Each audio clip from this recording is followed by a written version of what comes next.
Is there a lot there?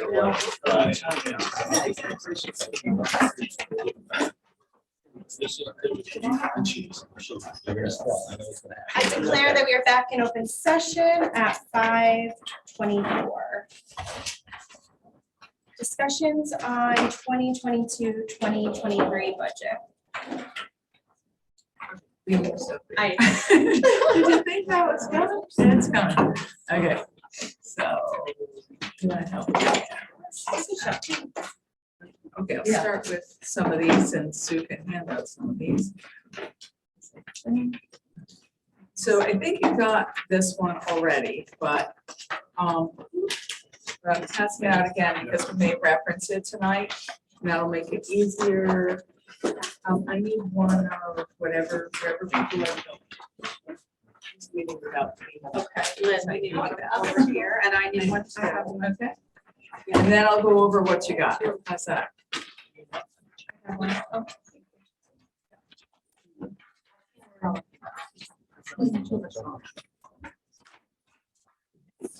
This also has to go down.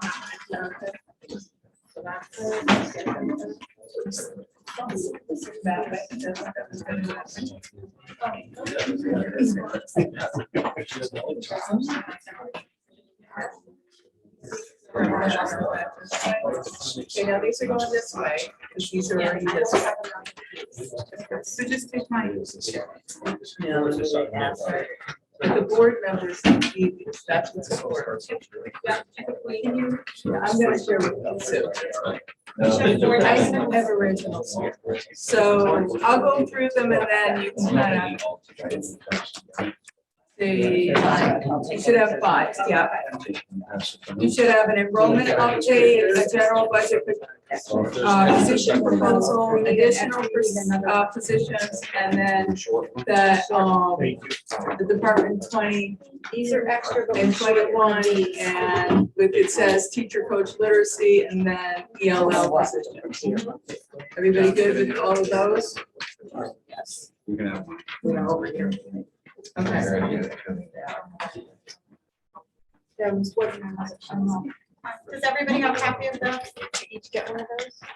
Is there anybody missing anything? It's fine. Okay. Yeah. Awesome. Okay, so the one that has blue and white, I think you already got, so I'm just gonna start there, okay? I don't have anything in color. It's light blue and white, okay? So it just says, right, teacher coach literacy and then the EL positions. I don't have that. This one? Yeah, these are. Oh, God.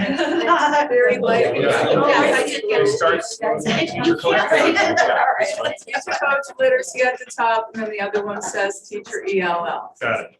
Okay, so just want to reference on those sheets so that you know what you're looking at. Those go from, they tell you what the grant is on the side, or if they're in general budget. And these are current positions. Current? Yeah, all of these are current because it says the 2022 is this current year, and then 2023 is next year. Okay, so they go from, the blue ones are highlighted because they changed funding source. Okay, just so that you can see it. So like in 2022, the high school humanities coach in light blue went from Alliance to ESSER2. Oh. We're okay. We can work, we understand the slight colors. Yeah. Okay, sorry if we have a lousy copy machine. Anyway, so so basically what you want to do is you want to look at, there's a couple of positions on this sheet that got changed. So the high school humanities coach went from Alliance to ESSER2. The high school teacher STEM coach went from 2% grant to ESSER2. You go down 2 spaces and you have the high school teacher intervention support, that's Alliance to ESSER2. Teacher, you go down 2 more spaces, it's Teacher STEM Coach Alliance to ESSER 2. Teacher Humanities Coach, 2% grant. Remember, 2% grant isn't in existence in this next budget season. So we had to change the funding source, so it's ESSER 2.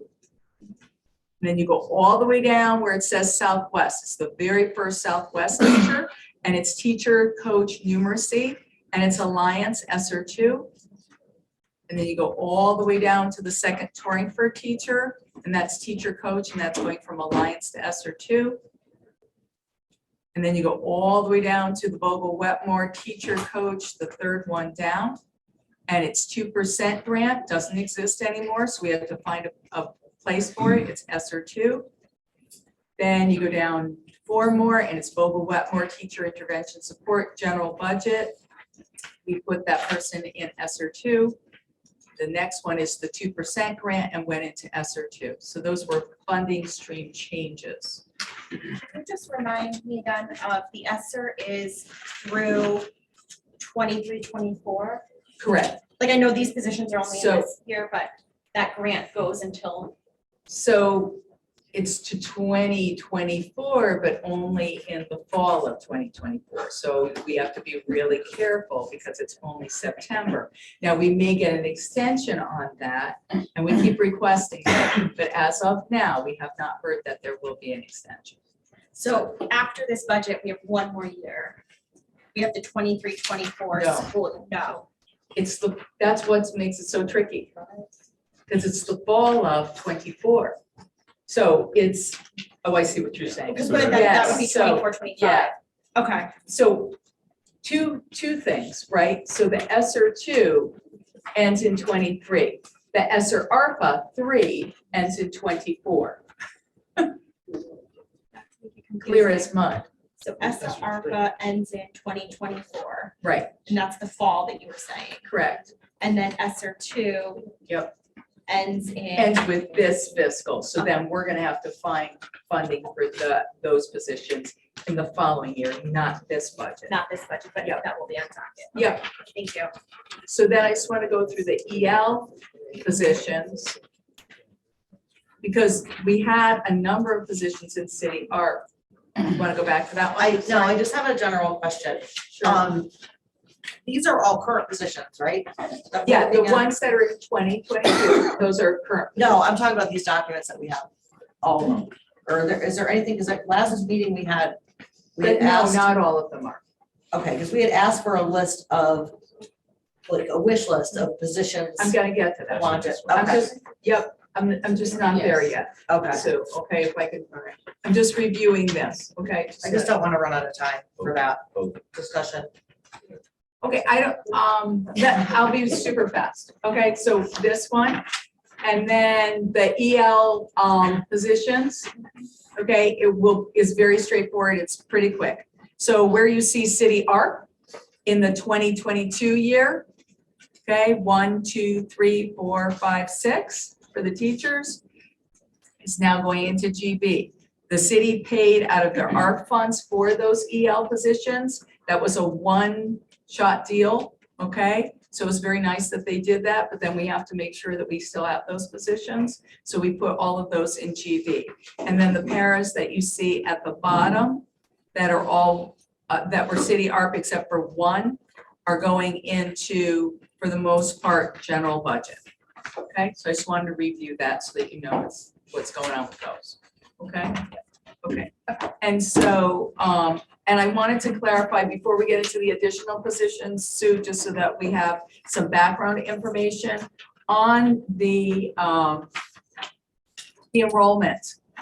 Just to clarify and to structure our discussion, there is a 7th section in the kindergarten, just the enrollment numbers that you had at the previous meeting were incorrect. So we have a 7th section at kinder and we have a 7th section at 3rd grade. So if you look at this year's, it's 6677. You look at next year's, it's 7667 for Vogel-Wetmore, okay? And then within this year's general budget, Torrington has that additional section of 1st grade. Okay. Will that become, they have that additional section, does that follow into second grade? Assuming those same kids will,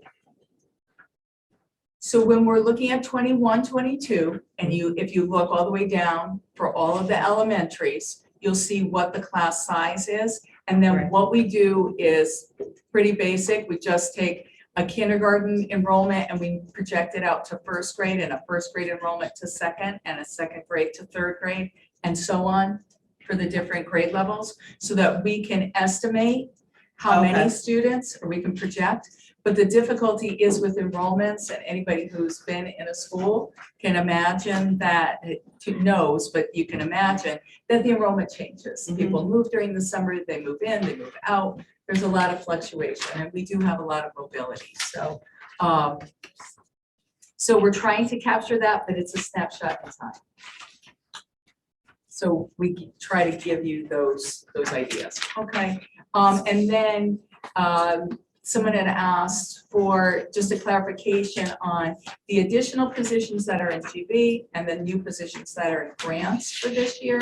So just a quick summary of that. So the English teacher at the high school, the art tech teacher at the high school, the floating custodian, which we talked about a lot, the custodial subs, the school resource officer, and that grade 1 at Torrington that we just spoke about. Okay, so those are additional positions out of general budget, and there are new positions that are coming out of grants. And so one is a dyslexia reading teacher, that'll be a 0.75. A behaviorist, we are seeing a real need for certified behaviorists to really work with our staff to help them, because we have a lot of, as we've talked about before, mental health and behavioral needs.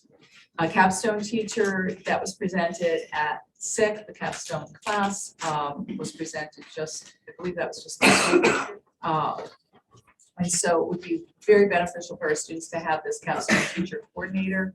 The two deans, one at the middle school, one at the high school, the alternative education coordinator, because we really are trying to build up our education program, and the pre-K teacher at Forbes, and then a SPED teacher at the high school.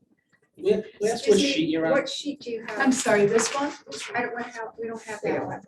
Unless the one Okay. comes this way. All right, does anybody have extras hanging out over there? There we go. Thanks, Bruce. Can I just ask, on this, right? When we talked last time we met on budget, Sure. I don't even know how and when it was, but page 1, so of like the budget worksheet level 1, Yeah. page 1, The 6 pagers. yeah, like one of the things I had asked the question on with the administrator's salaries being up 319,000. Yep. And I thought the answer to that was the 2 deans. No, it was other folks who went in.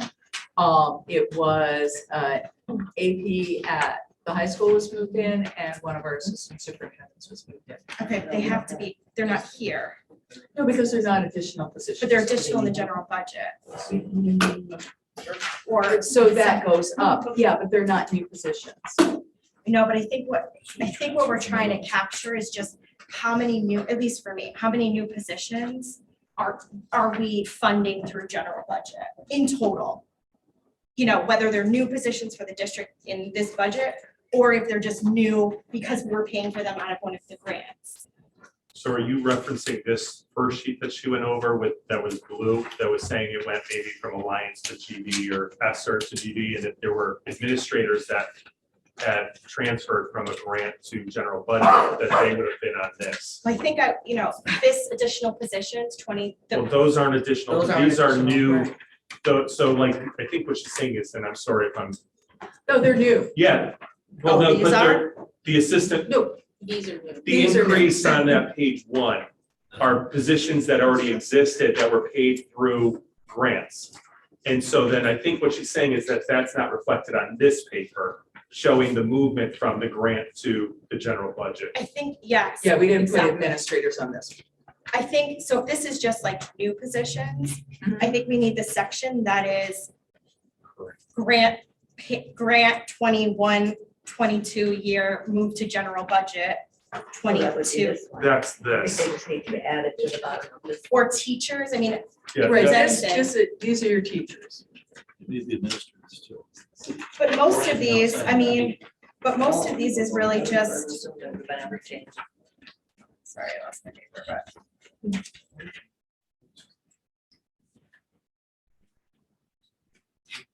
I mean, outside of the 6 ESL, we really didn't move anybody on this page to general budget. This one, Yes. there's Oh, yeah. one. Yeah. Yeah, the big so your Forbes teacher, that was in GB. But Oh. it is, You're saying going from a grant to GB, yeah, because I think one of the initiatives, one of the things we've talked about is right? all these grant funded positions, right? And how are we gonna start migrating them over? Okay, so that's next sheet. Okay, That's the proposal. But in the meantime, it might also be helpful to pass out the new budget, because you know how this goes. People who have lived this know that you get another 83 pager to look at and another 6 pager to look at. Do you want that now, or do you want me to go through this first? Well, my interest is, and because we're short on time now, we're basically, where is there a sheet that says what ideally we would like to have for staff? Okay, that's this one. So then let's go Let's ahead get to that. Okay, So we so know what we this have. is, I don't know though, do we? You don't? Do you know what moved from grant to general budget? I feel like we That's have what a this picture. says. Yeah. Really? Yes. Okay. You don't see it on remember this? that, yeah, you get a monthly alliance update, and so then you'll see that shift. So you see those grant folks routinely. So you'll see ESSER, you see Alliance, you see them on a monthly basis. So I'm we still check looking in at on your that picture. part. But that's okay. We No, can- it's not. No, No. I can address it after. Sure. I can always add it. Yeah. Okay, We so can that's keep not. going. The majority of the board feels confident. Let's go. Okay, let's go through this. one. Okay, so then the general budget position proposal adds positions for certain reasons. So some of these are in grants, some of them are not. So we talked the other day about custodial positions, and these are open positions. These aren't, they don't exist, they now exist in this 83 pager in GB, so that you can see the proposal, correct? They didn't get added yet. Okay, I just want to make sure we got it On clarity. the spreadsheet. Okay, that's fine. So we're keeping everybody on here, but they don't exist in a grant and they don't exist in GB. This is just, For the custodians. The wish list. A These are proposal. the This is wish list. Right. So, Okay. right, just to make That's it clear exactly. that, well, so just to make it clear, in case there's any confusion, so this, the first additional positions page you went through was stuff that was already in the budget Perfect, proposal. yes. Yeah. But not in the district, right? New positions that were in your original budget proposal, and these are new positions that you are adding at the direction of the board based on the last one. correct. I just think that makes it. Yeah. That's very clear. Okay, so then the custodians. So you see 4 positions at the high school, 2 at the middle school, 1 at Vogel, 1 at Torrington, okay? And then it was also mentioned when we looked at enrollments that we do a possible increase to the first grade at Vogel Wetmore to make it so that the projected average class size would go from 22 to 19. That makes sense. So that's a possibility. And then, as I was saying at the beginning, we were able to put an alternate ed coordinator into a grant, but we are really looking at expanding our alternate ed options for middle school and high school, particularly for our 7th, 8th, 9th, 10th graders. But also we really want to cast a wide net and figure out what we need. So Can you we just would, define what alternate ed Thank you, yeah. would do? sure. I- And the I guess I think coordinator, we need it, but right. could you just So both of them. Sure. So, we have been working, Mr. Scott and his team at the middle school have been working on a 7th grade and 8th grade alternate program. So it's a very small program. Some students do better in a small program. What we had talked about a number of years ago, which one of the board members was nice enough to remind me, was we talked also about doing an alternate ed program for the high school even, so that we could look at maybe some off hours. Maybe they came in the afternoon and then they did some afternoon hours as well. This works out really well, particularly for our students who work and have a hard time getting here in the morning. We would still need to make sure that the student is getting enough hours, getting enough credits, but it provides that alternate, they would still have some school time, but also have some time in a small setting. That would be very supportive. Litchfield does that. A lot of different Litchfield's been doing it for a long different time. districts, yeah, do it, and with high success. I believe Yeah. Region 7 does as well. And this is general ed. It's This- general education. Yeah, Right. non-sped, right? Just so the board kind of knows how it's being staffed now, is that there are teachers who are at a house, whatever, that are being pulled for a period just to teach that. So it's, they're, Kind of supervise the group. well, they're right? coming out from their, say, it's their 5th class, or I don't know if it's their 6th. Sometimes it's their There's- 5th class, sometimes it's their 6th class. I think class, that's right. important to know. So I think if it's a team of teachers that have the ability to then collaborate and talk and plan and work with these kids, that'll make a more cohesive program, because right now you may have an 8th grade teacher, a 7th grade teacher, depending on their certification, Mhm. and they may not have that time to coordinate, to plan, curriculum or what they Right, need. yeah, I'm not opposed to the positions at all. Oh, yeah, go ahead, Jerry. So hopefully we can show the city that one of its money is to keep kids in-house, not send them out. And hopefully build that program so we can, as Laura has always said, do as much as we can in-house to save money from sending kids out. Is that the goal here? Yeah, and I think the goal is also to meet the students' needs. No, that's what Because, that is. yeah. But not have to send them Yeah, out. not have to- right, yeah, Well, and They're trying to it's discourage to them drop from out, going discourage Right. that To a behavior. different. The program as designed a number of and years. ago. yes, it gives all kinds of options. Right. And as Jason said, these are regular ed students, not Right. special ed, so we Right. don't want them to become special ed or Right. have those. Or have any things. issues, right. Right. No, I think I love the idea of this alternative ed program.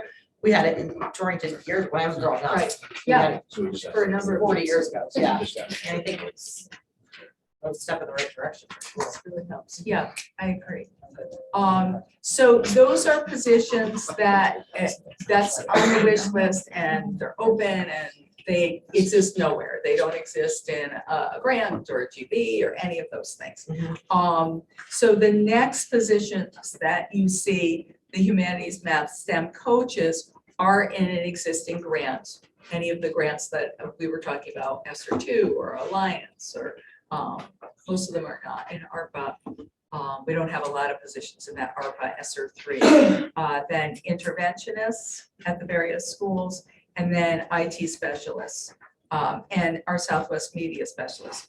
Those folks are all in grants, and most of them will run out next year. Our Alliance will not.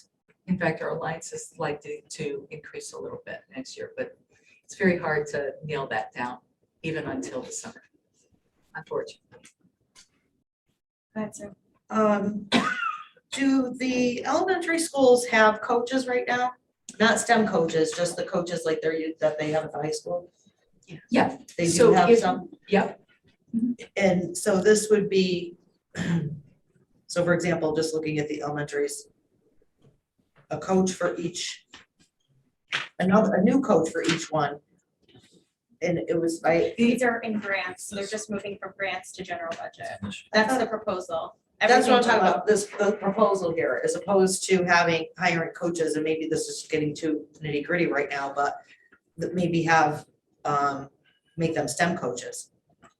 These them are all folks that Positions. already, these are Already exist. positions that already exist. So when you look at this sheet, this big, long sheet, Yeah, right? So some of those positions we moved from there over into here. GB in our wish list to say, because Oh, then so we're Are we starting losing to- them if we don't do that?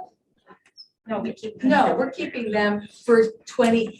Anything that's in this column on that big long one that I did Yeah. at the beginning is accounted for in this next year's budget, in Right. 22, 23. But if we don't transfer them over to GB, we could. You part won't of our lose them in original goal was to 22, keep- 23. Right, keep transferring Over over, so we time, don't have to lose correct. them next year or the year after. Right, Part of the That's the it's in thought response process, to that yes. direction from the Correct. state. We're getting money permanent, if we get it, it's permanent money, then it's in our general budget. for here on this list. What's here, but we also have Wish a grant list. money still available to use for other things, I'm assuming, but these were I don't identified know as if we what do. we determined. Well, that's what I'm saying, just so as opposed It's not to there, it's not there. It's not there now. not there at all.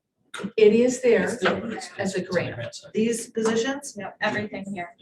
Coaches, interventionists. where does it say that? Because I thought this was the wish list. It is, so it's her wish list of what to move from grant positions into general budget. Right, so So the, like the below first- this. Oh, I was thinking wish This is list new. is, this is new. This is All new right. wish list. This is the wish list of what I is missed that currently a part. grant to move to general Okay. right, budget. 'cause we gave a lot of direction at the last meeting, including. Right, I get that. I just didn't get the line between the middle of the page. Right. We don't do this. I totally understand. Again, I missed We the have to the line in the middle of the page. Any, Cindy, you have any comment That's all I or was questions? asking, sorry. I think my only concern, I voiced it kind of last time, is just, I don't know that we know enough on the ROI on these positions, and we talked a little bit about that, right? Yep. To be moving them from grant into general budget.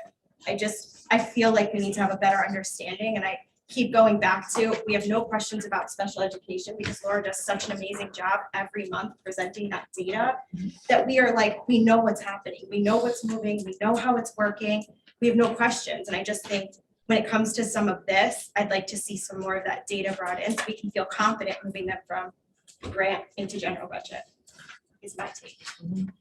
Yeah, I kind of asked that same thing Mhm. about those positions, and we may decide, based upon what we hear, that we would rather see support paras put into some of the elementary classrooms that don't currently have a second adult in the room, rather than fund these positions or something like that. And then it's tough because we only have it 1 year. Usually it takes at least 2 years to see something, so. When we should, by the time we do the budget for 23-24, we should have a general idea, because a lot of these positions have been in for a couple of years. We'll have more data. Right, we'll have more So- data. Right, they'll have been in for 2 years. By the same token, whatever you're taking out of grants, that money left is left in grants to be used Correct. for something else, so that could be used for paras. This is just a wish list. But we want to move to GB, so if we don't get this amount from the city, it goes to grants. And if we do, then we can do the extra positions that we might need. Yeah. Is my anything else understanding. that- Yeah, I think we just have to be mindful of what's been brought forward so far, right, is not some of those things. So I don't know that we know enough. to So we add them. rely on the superintendent to know what needs to go. Right, and I where. think she delivered what she thinks she needs. I think what Ellen is saying is just that like these positions would continue to exist whether or not we include them in our general budget proposal. And it would be at a later time whether we consider, when we consider that grant, that would be when we would consider whether these positions we would like to keep or not. So regardless of whether or not we add them to our general budget tonight, the positions and the people working in them would continue to be here. Oh, yeah, absolutely. I think it's just what's the funding stream that we want to, Including these, no, the new is what we need to, figure out where. the new is either we add them to general budget or we don't. we should have. I mean, it's.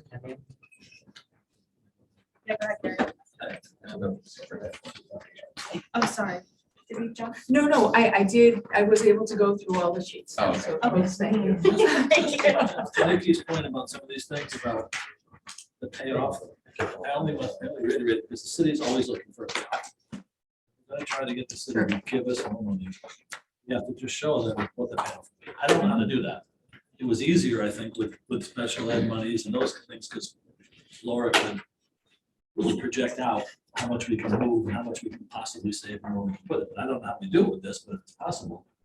At least I think from the city standpoint, when we present the budget, you know, we show, because I think a lot of people will be confused as to what those items are. I know in theory, in depth, have no in-depth knowledge of this stuff. Maybe there's a way just to be able to have a support documentation. So when we get the question, whoever gets the question can simply say, we need these because, and here's how they will be utilized and what the benefit will be. Because we didn't know till the last meeting what they were used for.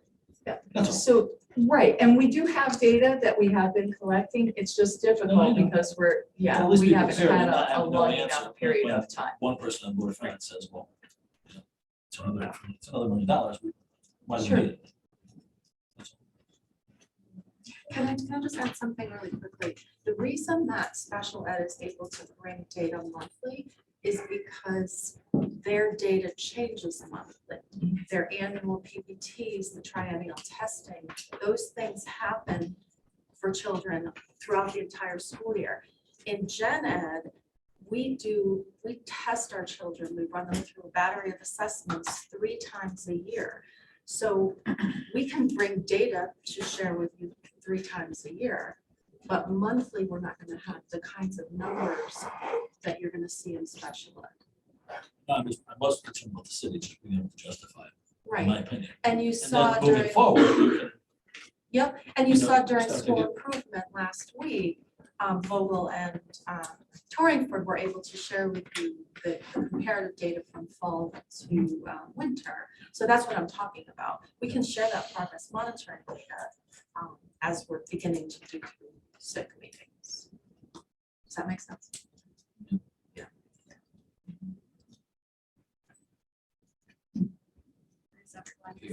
Oh, go ahead, Two Fiona. questions. Are we paying now for 100% of the 2 resource officers?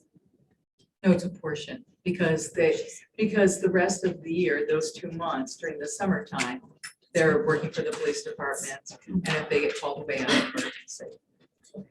So is that 40%? It's like 60-40, right?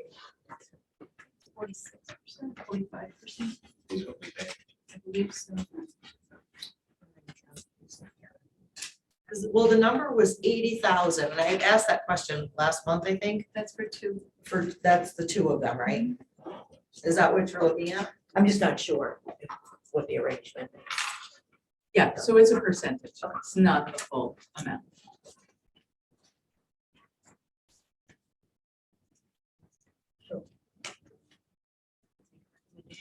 Yes, please. So I think we all know for sure the benefit of the interventionists and getting that support for the regular ed students. And we know what happened when we did not have interventionists. So would the board consider moving these interventionists in so that we can secure them, because I think we already have the data for that. Moving them into the general budget? You mean? Yeah, that's what this is proposing, because right now these 2 are paid out of grant at TMS and THS.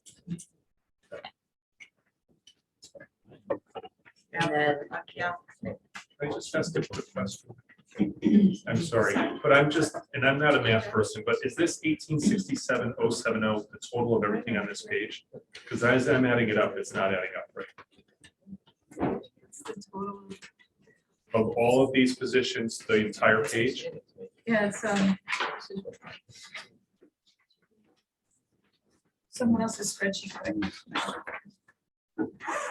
we actually have a different spreadsheet. We didn't notice it till right now. Yeah. We have the one that was emailed, the one tonight we don't have. Is it the same amount at the Yeah. bottom? We have No. 5.11. He has 4.99. Yeah. Mine is about Yeah, mine says 4.99. 4.99. The original was 5.11. Okay, do you have another one of these that say 4.99? Would you like one? That was. We just need one more, unless you need. No, that's fine. Okay.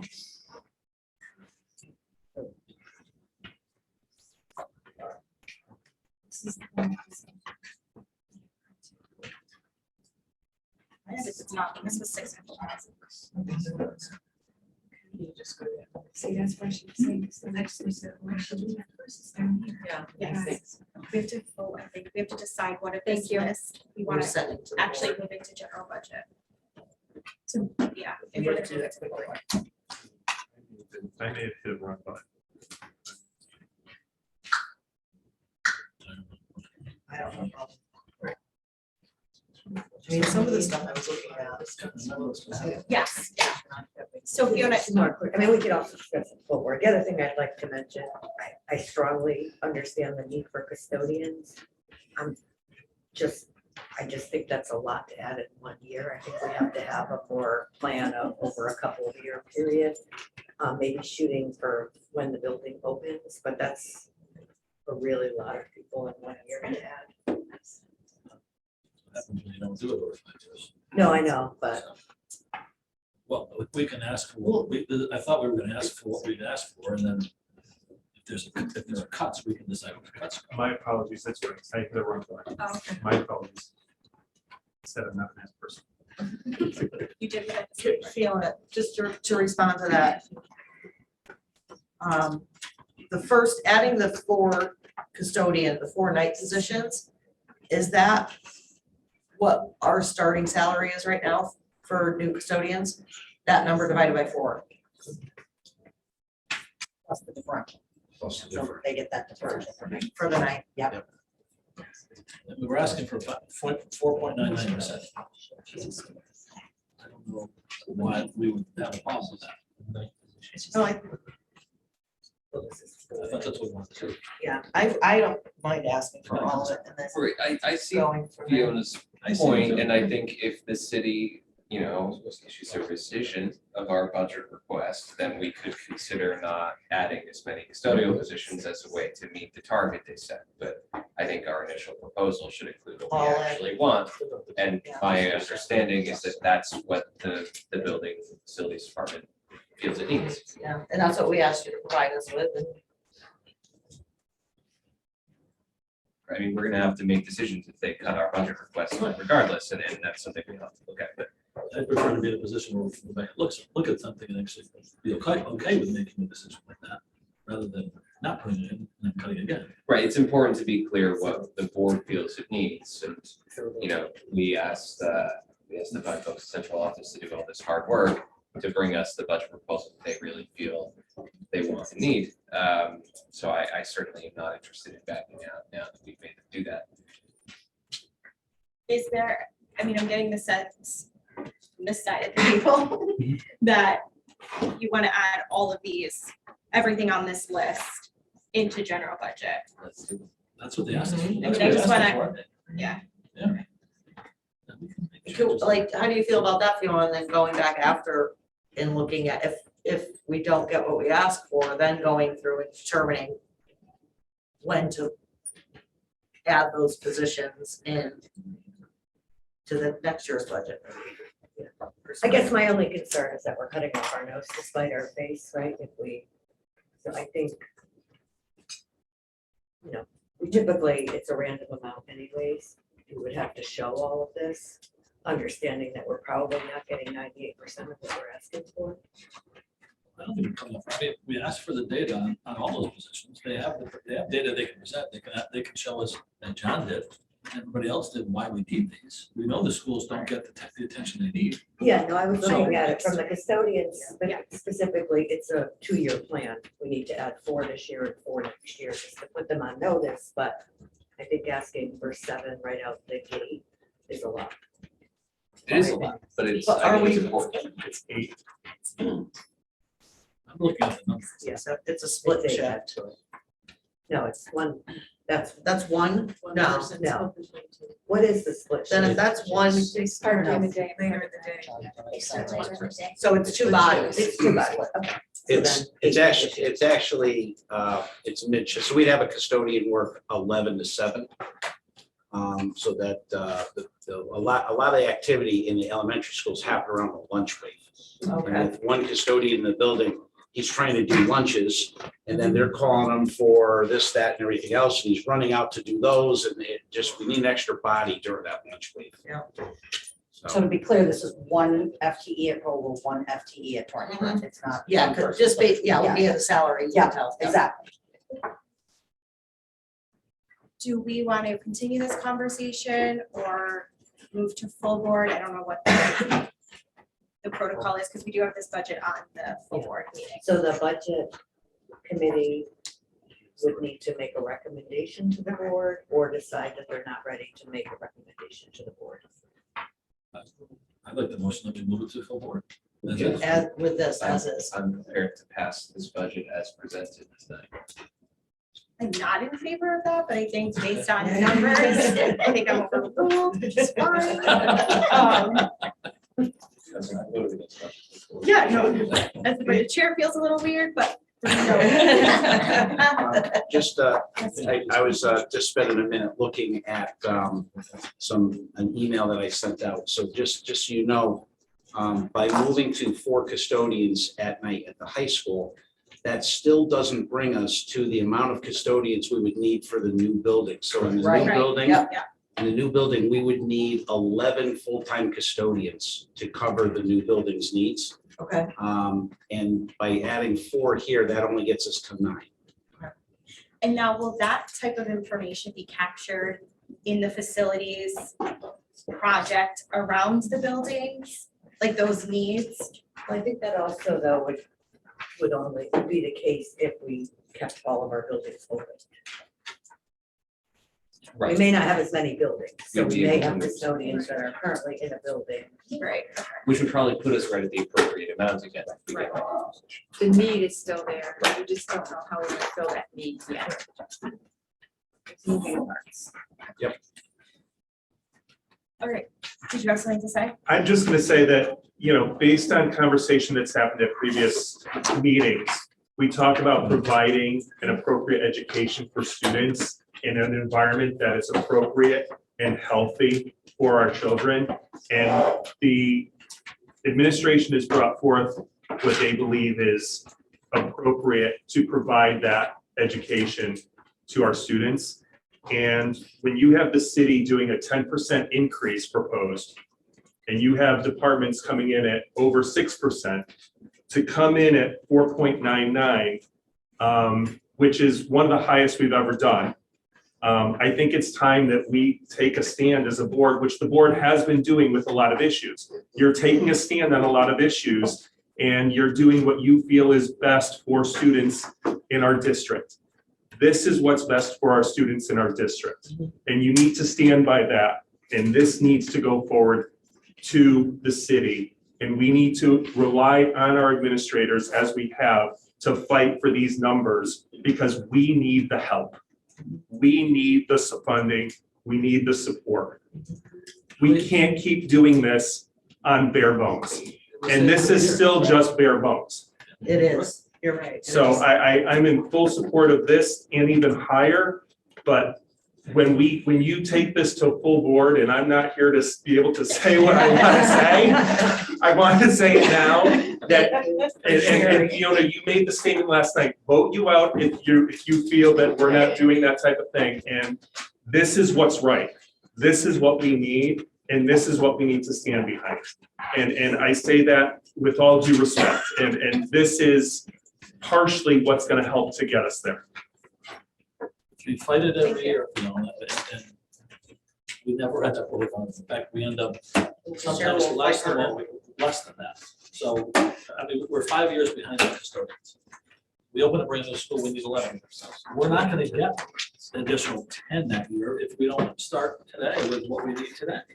And I said this in the first year, people got mad at me, we can't balance the budget and max the kids. 5 years I've been at this, we've got an average of what, 1.5% increases? We can't keep doing that, we just can't. It's impossible for anybody to keep it up, especially now with inflation at 11%. We gotta move on. Topics for future meetings. I think, I think for next, right, okay, yeah, 2022-23 budget. This would be for full board, right? Or not full board, but the budget meeting, not special. I think we have alliance, monthly financials, all of that. Gary, you had brought up, the spend, you had asked to have the spending for, Couple of things, just to be discussed and looked at, because it's been brought up in the public, things like restorative practices and those things, how much do we spend? And how do we look at those things to budget down the road or not? Because I don't know how much we spend, we've never come up with a number, and everything needs to be looked at going forward. anybody have anything else? Well, no, I'm sorry. Yeah, no. I'll save it. Save it for the meeting. It's on the agenda.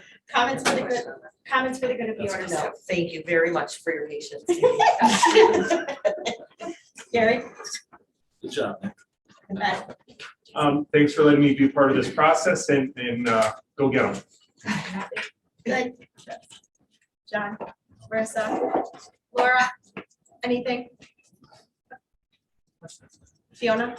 Just good job, Nikki, in your first chair of this. It's a bizarre process always, so thank you for stepping up. Thank you.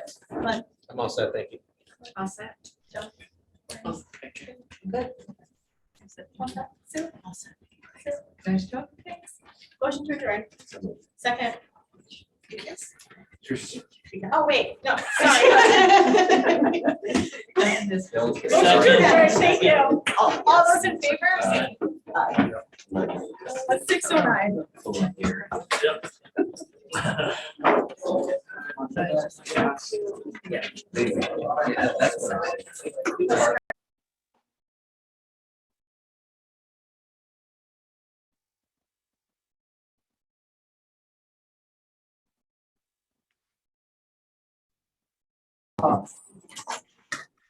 Mr. Berger. Here. Ms. Capabianca. Here. Mr. Corey. Here. Mr. Prentice. Here. Mr. Utilito. Ms. Fabiano. Here. Ms. Coleman. Here. Ms. Kisco. Here. Ms. Richardson. Here. Ms. Toder. Here. Mayor Carbone. Representative. Mr. Carlo. Here. Ms. Revere. Here. Ms. Ferguson. Here. Ms. Klamazewski. Here. Here. Ms. Schulte. Here. Entertain a motion to approve the agenda with the addition needed for the facilities manager of a possible executive session regarding school security grant update. That item H. 7H. Yes. I'd also like to make a motion to kind of amend the agenda in addition to what you just called out for H, in adding kind of an executive session to discuss security in general outside of just the grant. Second. Okay, so it would be H would be school security grant, I would be school security. Correct. All those in favor? Thank you so much. Opposed? Aye. So it was Nikki and Gary. Are you in favor? in favor, sorry. It was Nikki and Gary. Yes. Yes, thank you.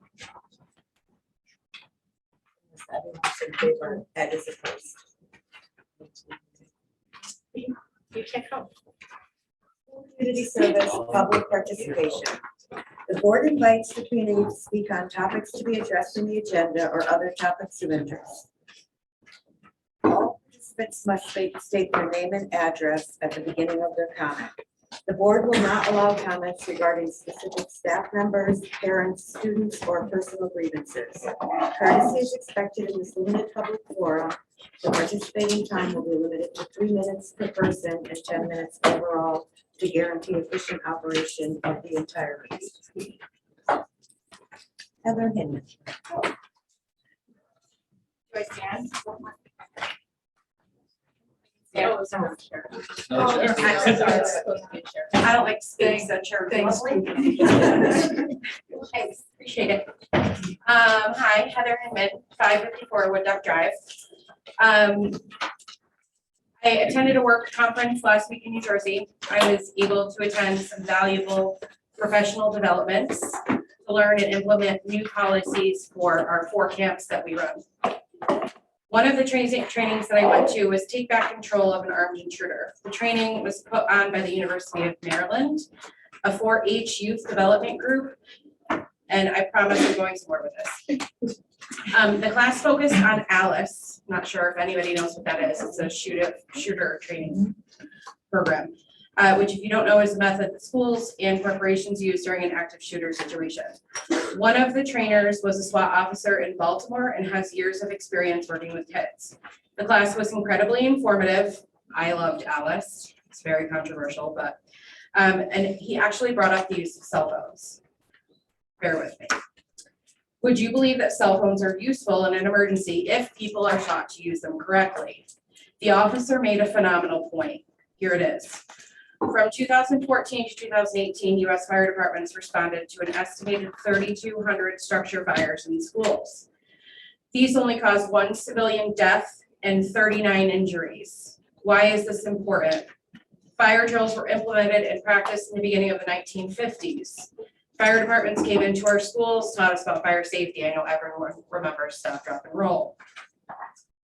As a result of teaching our children policies and procedures and practicing the importance of a fire drill, the death toll has nearly disappeared and injuries are rare. We taught our kids how to respond in the event of an emergency. My whole point is that we need to educate. My generation would grab a phone and call 911 in an emergency, but our future, our children, our Gen Zers, are conditioned to grab their phones and record. It's shameful and alarming that this is their way, but they haven't been taught differently. The problem is worldwide. The idea that everything needs to be caught on camera is ridiculous, and that absolutely needs to change.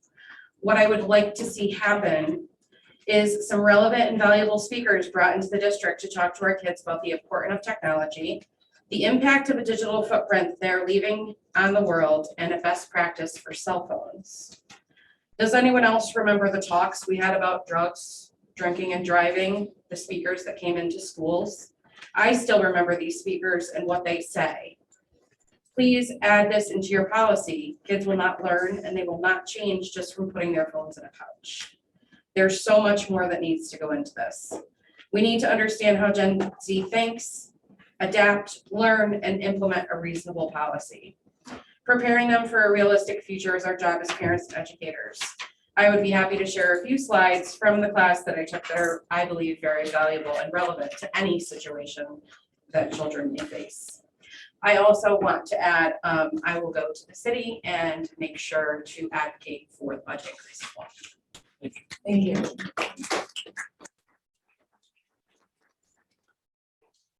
Kristen Conway.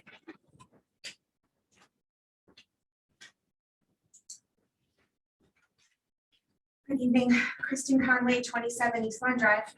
I apologize, it's gonna be a little choppy and not flow very well. I wrote it this morning when my mama bear was still out from last night. I decided to take some parts out, so bear with me. I don't doubt that none of you don't care about our kids, but you have to stop looking at them as one group and stop lumping them in to bad behaviors or immature. I left last night's meeting feeling completely defeated, angry, and upset. I cannot insult our town or parenting our kids and expect us to be okay with it. Cannot compare cell phones to heroin with the rampant and ongoing drug problem in our schools and expect us to be okay with it. You can't say teachers want the pouches when only a few speak at our meetings in favor of them, or when you have not spoken to them directly. I have spoken to dozens of teachers who are against the policy, but unfortunately are too afraid to speak out over fear of their jobs. I suggest an anonymous survey to teachers. I'm confident you will find out that not only do they not want cell phone pouches, but they want to feel supported by administration when they enforce the original policy. I suggest that we start tackling the real issues, and I say we and not you because we're all a team and we're in this together. You claim to have all this data showing cell phones are bad. Where is all the data showing all the good they can do? Any point can be argued for either side, but an argument is only as good as the person making it, and you cannot expect buy-in when you present only one side of the argument. What about using some of the grant money on a life skills teacher for each school? Instead of drastically punishing every kid in the district, how about trying to help them? We should be teaching our kids how to use their phones appropriately, not showing the kids that make good choices that they can't be trusted. You say you've been talking about cell phones for years. Prior to this vote, I attended at least a dozen meetings and participated in the ad hoc committee and never once heard it. Truly wanted parent input. The cell phone policy be clear on the agenda. In closing, I would very much appreciate if you would stop lumping all the kids together. Not every kid uses their phone in school. Not every sixth grader is immature. I have two children, both very different. It is hard for me not to compare them, so I get it. But we do know what our kids are doing, I promise you. Thank you. Thank you. Carmen Kosovic.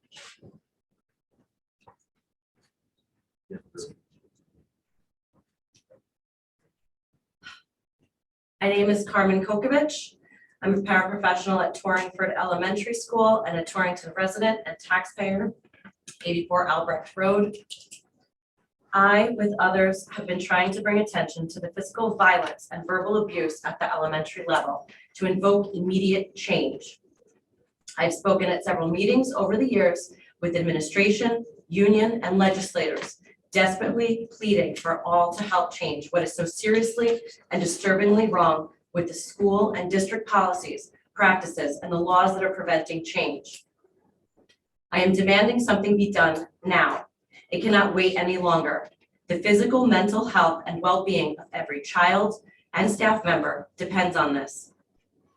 Has anyone asked why there is a mass exodus of educational staff?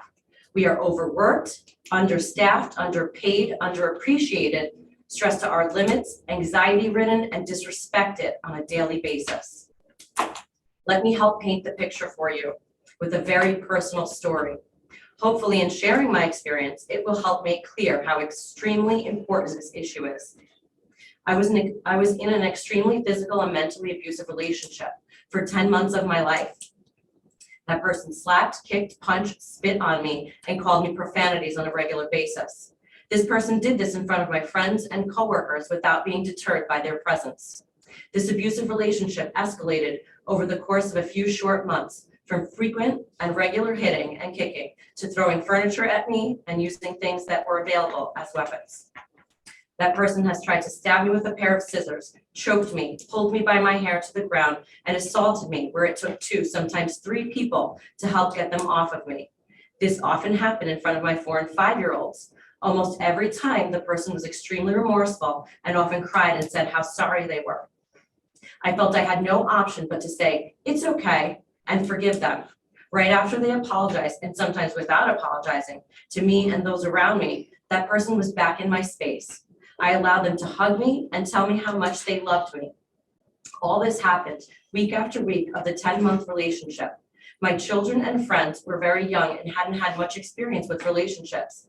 Unfortunately, they were learning by my example, this is how relationships work. My parent witnessed this abuse and often made excuses for the behavior. As a result, it normalized the abuse I was suffering. I was often made to feel like there was something I could have done differently to avoid the physical aggression. I was often asked, what did I do to trigger the behavior? I truly cared for this person and wanted to help them, but the abuse started to affect my life in a different way. I became anxious and jumpy. I flinched when others came close. I flinched when my own children touched me or surprised me because touch had become something so unpredictable.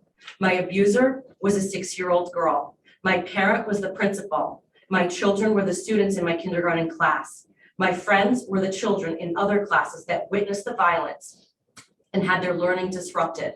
My coworkers were the other staff members that witnessed this abuse. This is only one example of the many abuses I have suffered over the last 10 years working in this district. This story is from a few years ago and not much has changed. I have had to seek medical attention on several occasions.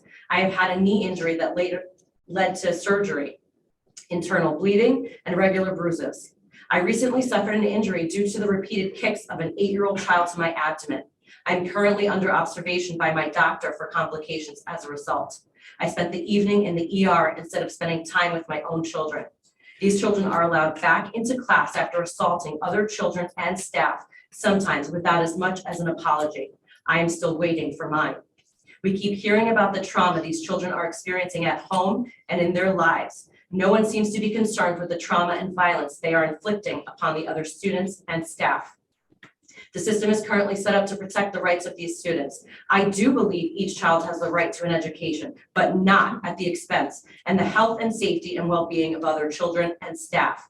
It is critical that something be done to protect the children's rights in these classes. The disruption to their learning is frequent. They are exposed to inappropriate language and behaviors that have become normalized. A 5, 6, 7-year-old should not be unbothered by another child standing on a chair or table yelling profanities to an adult without batting an eye. It is time that the parents learn about the disturbing reality happening in their child's classroom. They need to know that the completely incredible story their child told them about a child beating up a teacher in the hallway is true, and not what they hear at the Board of Ed meetings where it sounds like everything is going great. If you ask every staff member without fear of retaliation, how is it going? They will not say great. It is time to bring these issues to light so parents can join the fight to advocate for their own children's mental health, physical safety. If the staff is anxious walking into the school building after crying and often crying at the beginning and end of the day, imagine what is going on internally with our students. Responsible parents censor what their child views on TV. They do not let their 5-year-old watch a movie with extreme violence and every profanity you could possibly think of in it. They shelter their innocence, but in our schools, their innocence is being stripped away. We have normalized the same profanity and violence to be viewed, experienced firsthand and repeatedly throughout the day. A child can be physically aggressive, disrupt the learning of others, curse and disrespect the educators, and still be allowed to return to the class without as much as an apology. These young children are learning this is the way of the world.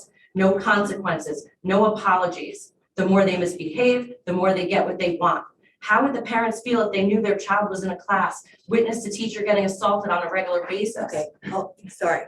So I appreciate your comments and what you're saying, but we do need to have you wrap it up because we've given you double the amount of time. I'm almost there if you just bear Perfect, with me. thank you.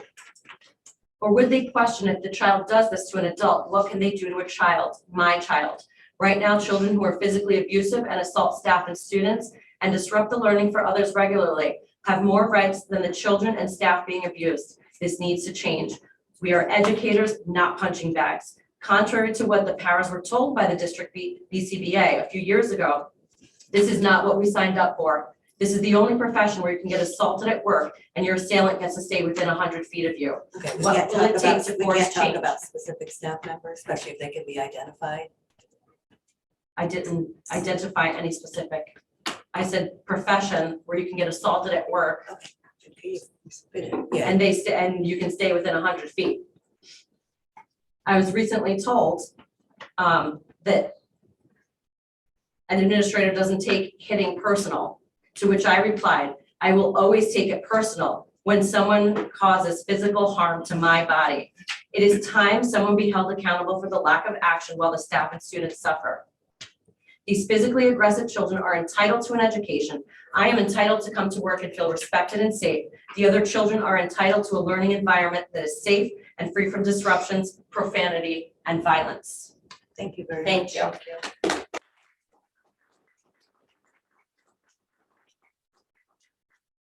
Is there anyone on the public line? No. Thank you. Okay, recognitions. Actually, the recognitions and the superintendent's report, at least for my section, go together because they're all of you. It's our board members. So inside your packet, you'll see what I'm going to read to you. I kept it light this year, humorous. I figured that's what we needed. We were here for a long time last night, so just keeping it light. I took a page out of a Letterman's book and the top 10 reasons to become a board member. So I'm gonna go on down, starting from number 10. You know, it is the great pay, absolutely positively, which just for the audience is 0. They are volunteers, okay? Crazy as that may seem, they volunteer all this time. Also the flexible hours, everything 5 or beyond is up for grabs, right? You know how many hours you put in, it's crazy. They not only do all of our regular board meetings, they do all of the subcommittee meetings, we have expulsions, we have other special meetings throughout the whole entire year. They go through their own trainings, so meetings. So the other perks, trips, cars, bonuses, benefits, fame, fortune, and food. They're lucky if they get some chocolates. Bag chips, maybe, Pizza ones. so pizza once in a while, only when we're really lucky. Okay, and that's only because we have connections. So you get to work with the state, the feds, and lawyers. What's better than that? Unfunded mandates, things like that, statutes that we think, oh my gosh, what were they thinking at the time? The endless adulation. Now, I know that you get that constant, it's really hard to get through the grocery store or be on a sports field without people running up to you and saying, thank you, thank you, thank you for everything that you do every single day. We so appreciate you and all of your time. The lovely surroundings, and I'm speaking of our own home at Mitchell. If you've ever had the chance to visit district office, it's a pretty old building, kind of falling apart. We love it, but it's kind of like the Velveteen Rabbit, it's kind of falling apart. Lovely surroundings, plush seating, little rough around the edge, little heavy chairs, temperature controls, right? Okay, so we open the windows in the winter and we close them in the summer, just because we're either boiling or freezing. The abundant resources available for initiatives and needs, which we talked about earlier, right? Case in point, our budget meeting. You are tasked with making easy, simple, non-controversial decisions, right? That's one of my absolute very favorites, especially lately. And I know you come for the fascinating conversation and collaboration, and I'm getting truer, closer, obviously, to why you are here, right? And it really, in most of our meetings, it is pretty interesting conversation, and we still find a chance to laugh at least once during the meetings. But the most important point is that you make a difference for the TPS students and for our community with what you do, your dedication, your time, your insight, your perspective, and your heart. Volunteers do not necessarily have the time, but they have the heart. And I think, that's what brings you all here. And we so appreciate what you do for our district. So thank you. We're making these themes, so enjoy what you have in your bags, okay? Yeah, I got some good stuff in there. Suntan lotion. Yeah, all kinds of munchies. So thank you. And just for the record, it is board member appreciation month, so this was not a setup. No, it really is. Annually, we get to thank you.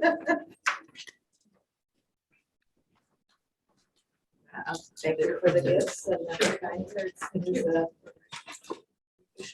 was Office of Teaching and Learning. Yes, so hi everyone.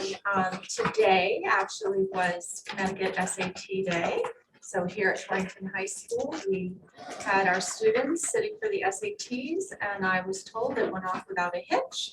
So a big shout out to everybody who helped to make that happen, particularly our IT folks. Cooper, yay, yay, IT He's team. representing tonight. This was the first time that it was done digitally, so we were a little bit nervous going into it, but 100% confident in our amazing IT team, so thank you. Thank you. Our lost links, which is our testing of our English learners. You heard us talk about this, and Joanne talked about it a couple of months ago. That wrapped up a week ago, so we will have those results in June to bring back to share. Day after tomorrow, thanks to all of you, we have another professional learning day for our staff, so we're really excited about that. Our K-3 staff will be participating in a session entitled Transforming How Reading is Taught. So we're really excited. You've heard us talk about the shift to scientifically based research around reading instruction. So that's very exciting for us. Our 4-5 teachers are going to be working on a math, unpacking math units, which they started last month. And then 6 through 12 will continue curriculum development and enhancement. So we're really getting someplace with that, as you saw at a recent SIG meeting, I think, when Allie was able to show you the curriculum data warehouse that she has created. So our teachers are going to have a little video to watch to show them how to migrate all of their documents. So we're getting to the point where we're actually going to have our own kind of curriculum library to be able to share with us, before too long. Parent conferences are next week, and I'm just going to put a shout out to the middle school. They are going to run student-led conferences for the second working period in a row.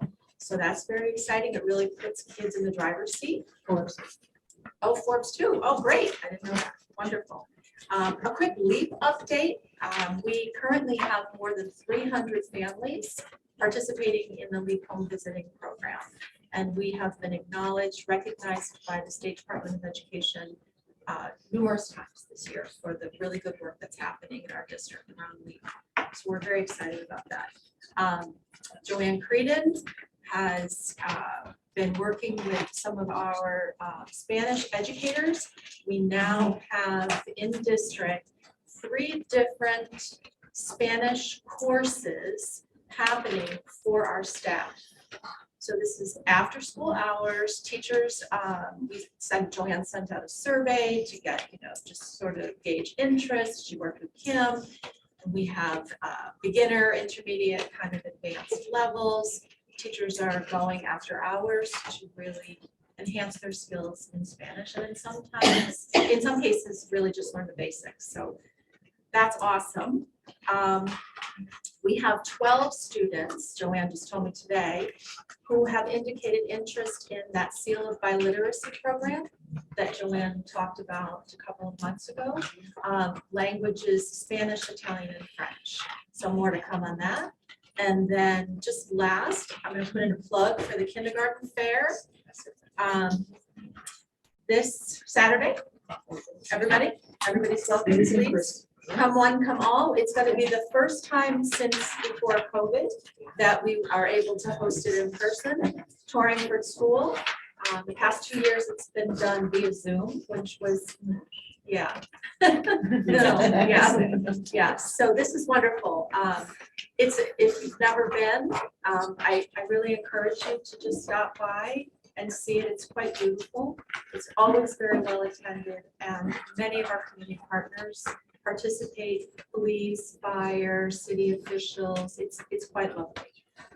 And it's really the first introduction to the Torrington school system for many, many families. So I hope to see you there.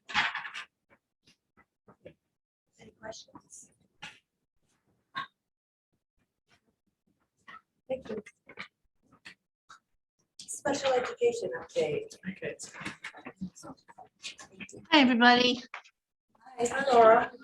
I did leave copies of my report, but I don't know if it's going to be pulled up or not.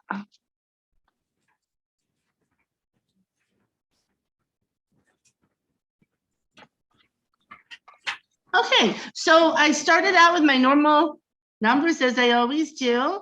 We're in really good shape with our numbers. We're down a little bit, which I'm kind of surprised because this time of year, we tend to get a lot of referrals. Parents start to get a little nervous maybe about their child moving on to a new school, so they may ask for referrals. So I'm glad to see that the referrals are not really impacting our numbers. I think that a lot of children are receiving interventions, through our interventionists, and they're making improvements, and so that's great. They don't have to come to our end of the hall. Our outplacements are in a good place. The magnets, we continue to drop. We're down to 45 kids that are going to another school by choice. So I'm pretty pleased with where we are at this point, and our percentages for the prevalence in our outplace at the bottom remains where it needs to be. The second page, I thought I would do something a little bit different today because I never, ever talk about our post-secondary. So I just wanted to give you just a little bit of an update on where we are with this, because it's not a large amount of students, but it's a good enough number of kids that if we don't have appropriate programming for this could be rather costly to us. So quite a while back, before I was here or anything, we used to just do a lot more outplacing when kids needed 18 to 21 services. And the way that works, just so that you understand the law, if a child has met their high school requirements but does not have the transition skills necessary to go on and get a job and whatnot, they're entitled to stay in school until it was 21. But just about a year ago, our state changed it to allowing the child to stay until their 22nd birthday. So the way it used to work was if you turned 21 in April, you could stay in until June of that year.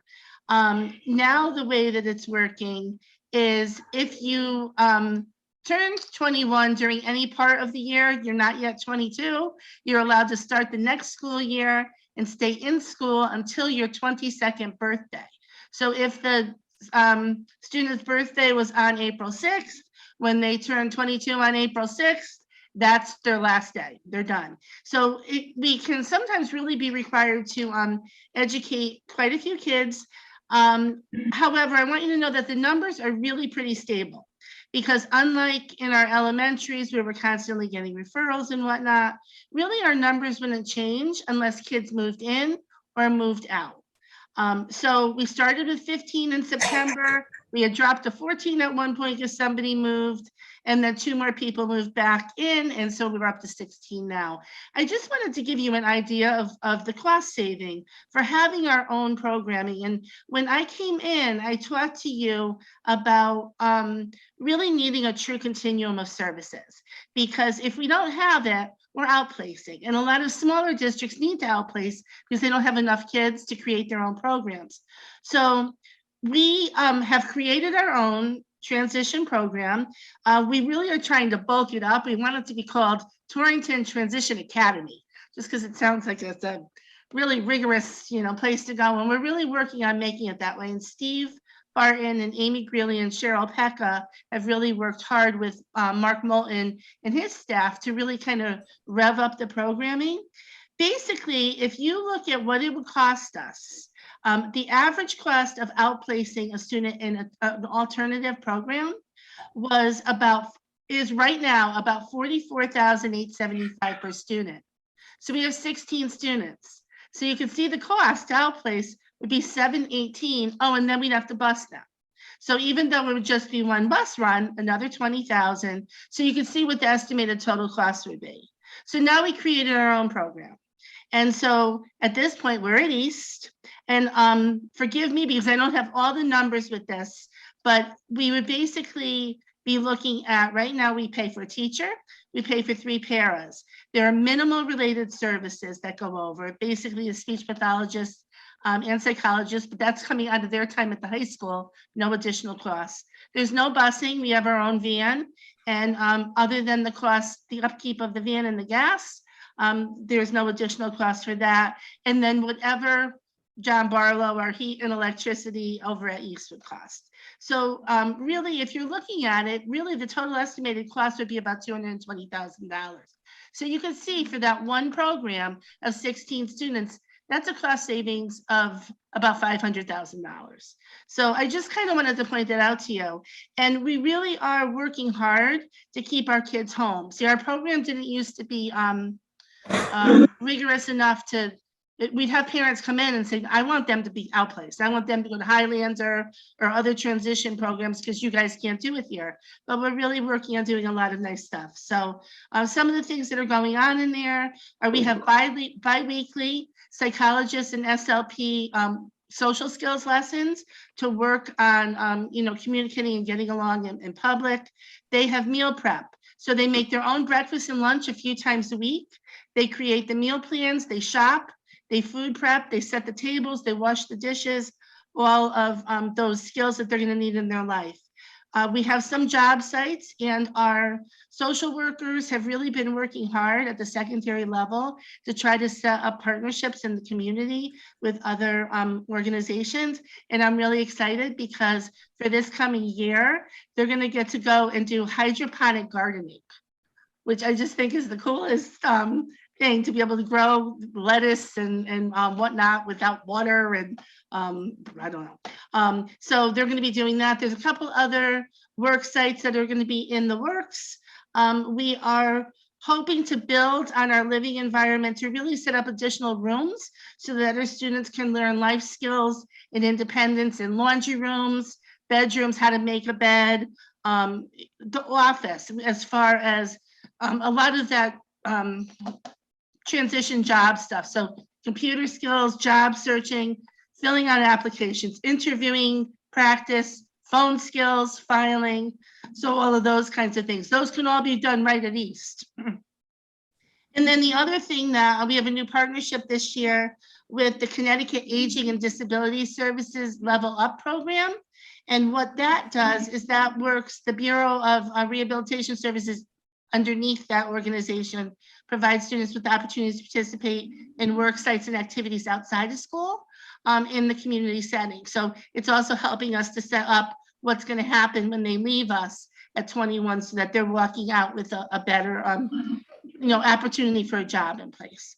So I just wanted to give you a little rundown on our transition program, and coming up next month, I'm going to give you pre-K. That's it.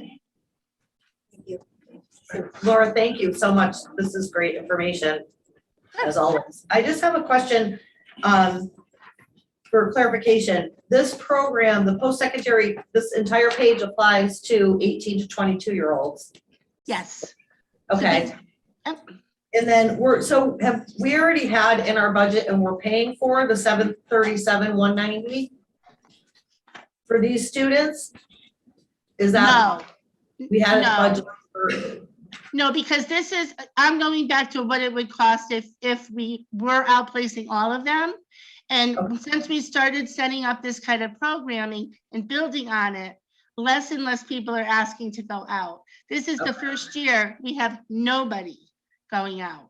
So they're all within our own. So I just thought it was a good time to be able to show you. The flip-flop could be if we had 16 going out, what the potential cost could be. Okay. So we used to not have a program a few years ago. Yeah. Pretty much all of our kids went to Region 7's Highlander program. Okay. So Laura's developing our own program now. Keeping them Yeah. in-house and offering great opportunities for them. Yeah. So Laura, I actually had a question because there was some proposal of legislation for extending this age to 25. And I'm not sure if it has died in the process or if it's still up for debate. I haven't heard anything. I just went to a legal update a couple of weeks ago. Haven't heard anything new to be passing on that. At this point, I think we're at 22, and I think we're gonna be staying at 22. Any other questions? Thank you. Sure. Okay, HR update. Thank you. So you have the report in front of you. We passed it out while we were doing the special ed report. So, and you should have it to be able to pull it up.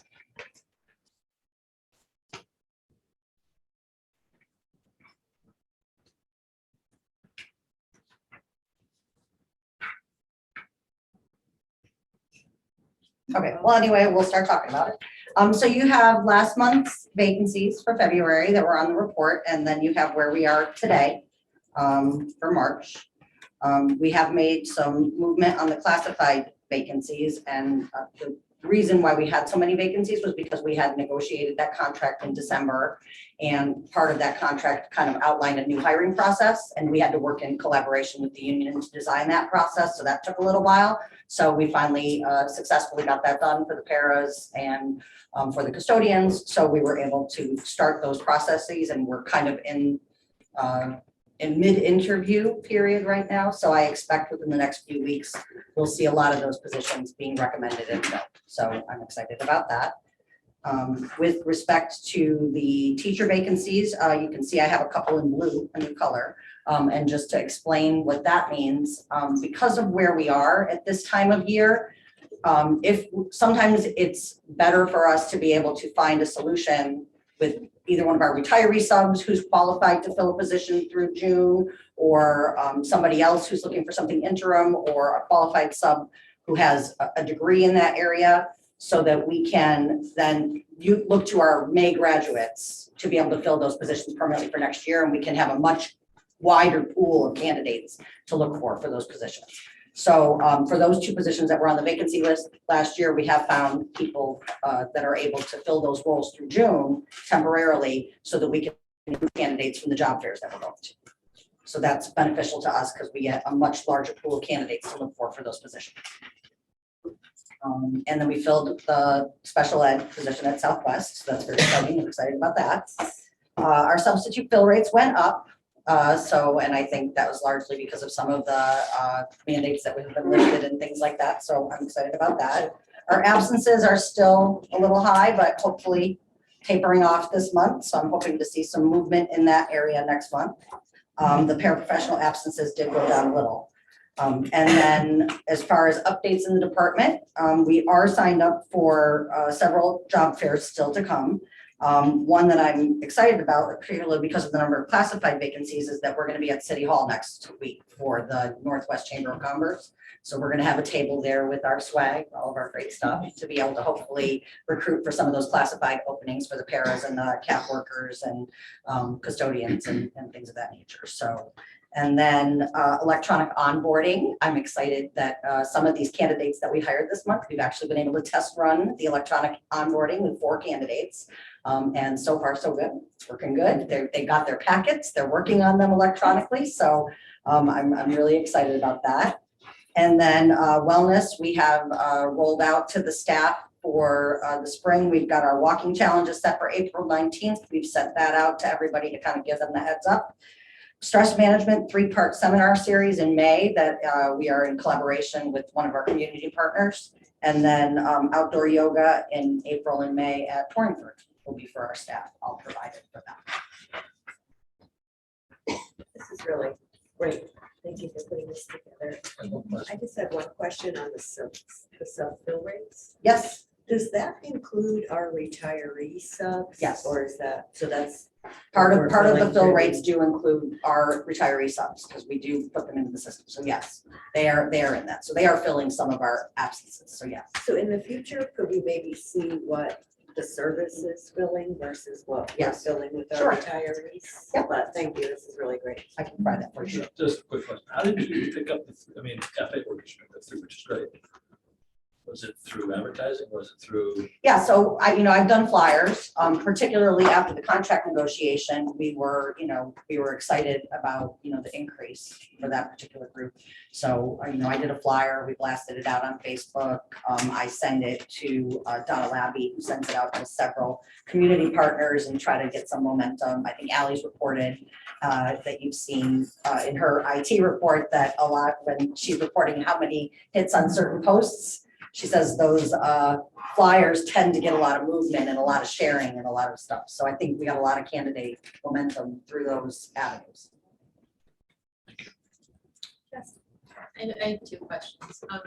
The first one, is there a lag time between what's on the website for the vacancies and like what's on this paper? Sometimes, because we don't actually mark them done till the candidate paperwork is done. So yes, sometimes there is a little bit of a lag time, yes. Oh, because I was trying to understand, because there's 3 of the safety and security associates posted currently and also a. We have one in security process that para. just accepted, in the last few days, so yes. So like the security para position that's on here, that's not reflected on here. Is that one in process? Which one? The security para? It's the same one, because that was before we changed the title. I Okay, think. there's 4. Yes. Then there's So, 4 postings. So yeah, I'll have to check. It could be something that didn't get closed that should have been closed, so, but there is 3 right now because one accepted and is coming in this week for orientation, and we tend to not finalize everything until it's done.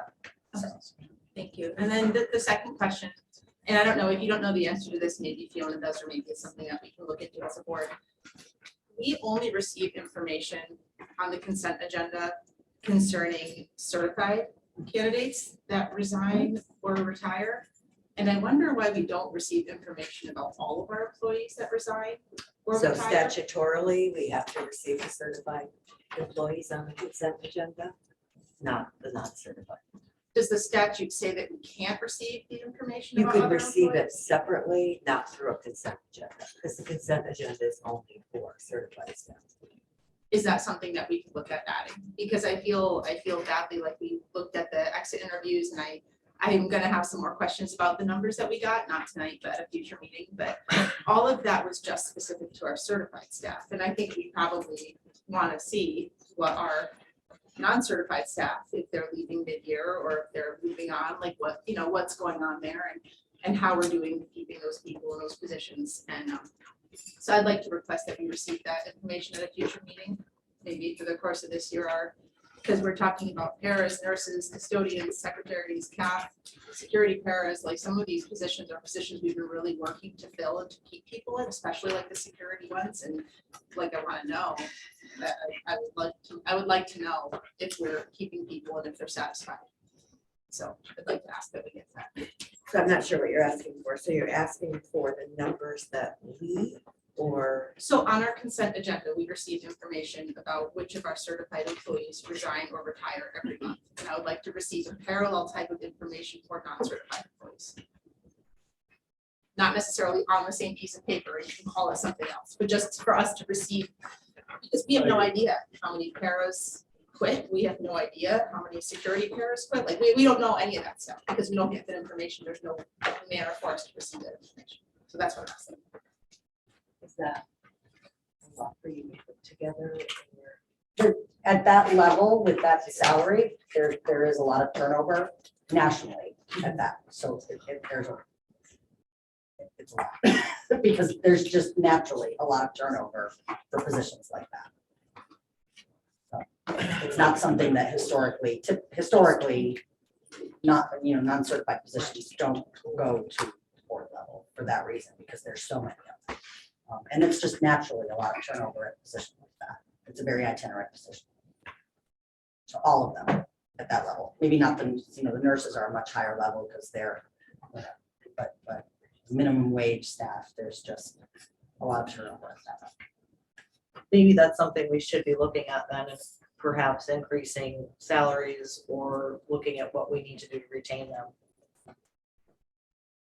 If that's the case.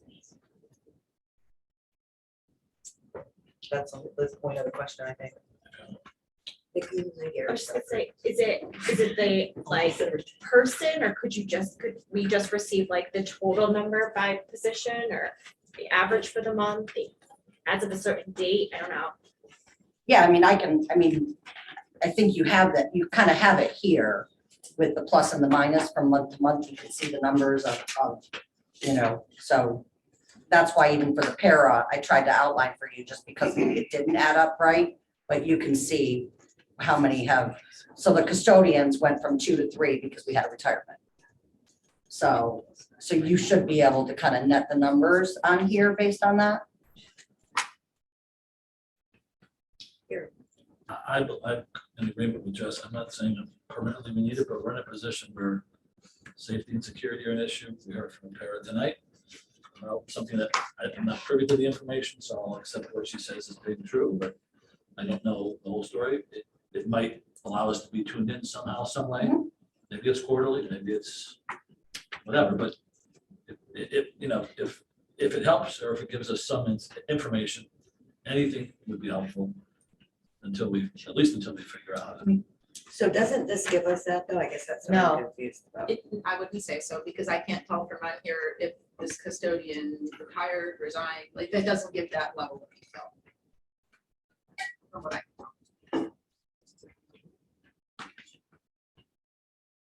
Isn't it just, I think what we're asking for is simple. It's just even running a report of how many employees left in a given month, Yeah, that, right? yeah. I think the problem though is, I have another question on that too. so we don't know why they left, right? So I don't we know. could have terminated people, they could have resigned. So, But at least I mean, it'll if you point to a see- trend. yeah, if you It's can look at easier a to trend, identify. but Right. to me, like having data that you don't have all the data doesn't really tell a story. Right, but that's just me. Go That's ahead. why I asked. Do we- Right, on the consent agenda, and I'm jumping ahead, but are we counting fiscal year positions on that list? Like August to June? How is that count, how are we The looking at? consent agenda only shows who for the month. Right, but the totals, like what Kim gave us at the meeting last month, and I don't remember what meeting it was. I don't think it wasn't a full board meeting. It was the same. It was 12 meetings. It was the sick. Yeah. You sure? Don't even, 12 meetings ago, oh my God. It probably was, but it was the numbers that we were looking at. Do you look at August to June? Sure, so when I do full retention for the year, I Yes. do look at, it's actually July 1 to June 30th. Oh, okay, so that's- you look at so- the fiscal year, So okay. people but for teachers who don't start their school year till August 29th, Yeah, anybody that resigns before August 29th is still included in the previous school year because they never started that first day. but so So that's that's- where we miss things, because, so we don't, they're employed through July 1st because they work till the end of the school year. I'm just explaining to you how it's calculated retention nationally amongst all education. Right, right, so, but what I'm saying is, so we have, they're all counted in the consent agenda up until June, they're employed till June 30th. And then they decide to leave in July or August, we start school August 29th or whatever date is. So we could have a mass exodus at that point and not have those numbers because they don't fall anywhere from last year or the upcoming year. But they'll always be on the consent agenda. So you'll have them on either the August or the September consent agenda. Right? You'll always have them. So on the report that I gave you at the school improvement committee, it said on the report that it was only from October 1st on. So the resignations were only October 1st on. And Right. those were only people that resigned mid-year was what the title of that report was. So and so there was a lot So- of people on the consent agenda that were retirees for June 30th. So I did not include those in that report information. All right, what about the ones before that then, August Right. and September, they weren't included either. And No, those we are the weren't numbers. doing exit interviews then. I just forget the exit interviews. It's, I'm not even talking exit interviews at this point. It's people coming and going. Mhm. Not necessarily whether they did an exit interview or not, but, and that's two topics. Right. It's how many people, and then if they are doing exit interviews, is there a trend? So think I we have that talked- information and I can share that next month for sure. I track retention. I actually have it for the last 3 years. Okay, I'm just explaining the information I gave at school improvement was Right. specifically around exit interviews. okay. But going forward, if we're gonna report on that, if we could have the fiscal from the first day of school Mhm. through the last day of school. So retention, every- I calculate it annually, like I don't calculate it monthly. So that's why it's not something I would give on a monthly report because it's a very complicated report to run because you have to pull a lot of information Well, from I'm you or pulling the whatever. numbers from the consent agenda, that's what I'm looking at, from Right, but August there's a through lot now. more information that goes into that, is what I'm saying, to calculate retention, because you have to look at total numbers. So I'm just explaining how I calculate it. But I can provide you with that next month. All right, so something as basic as the consent agenda, we know who came and who left from August through now, because we have this March consent agenda. We know how many teachers we have, and this is, the consent agenda is certified only, right? So we know how many certified staff we have, that's the retention percentage as far as I'm concerned. It's very basic math and just trying to get to the bottom of what's our retention rate. How many people left this year as opposed to how many certified staff we have. I'm not looking for anything crazy, don't spend a ton of time on it, just the final numbers. Because right now, after this consent agenda, I'm counting 41 have either retired or resigned between August and now, today.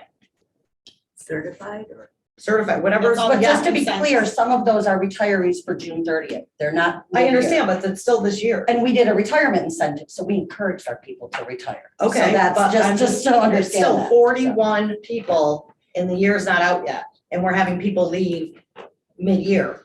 Two of the people on this consent agenda are, Mhm. looks like maybe they gave 2 weeks.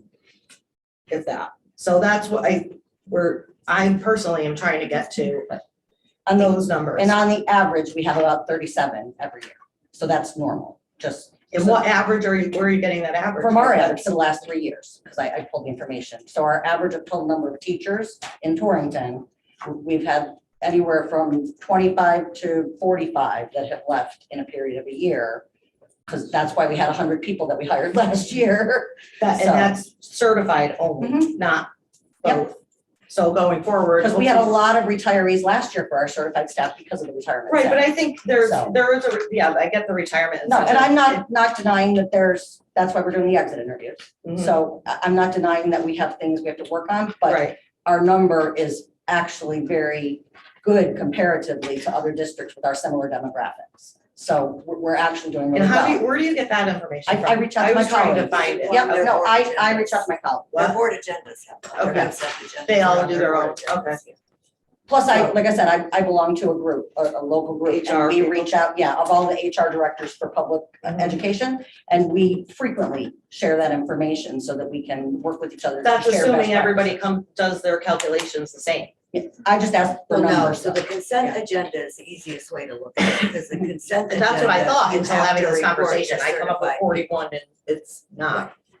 So I can say it's a state problem and a national problem as a result of COVID. So I would encourage people, if you're going to look at this, to look at other districts that are in our dirt, look at their retention, how many people they're losing.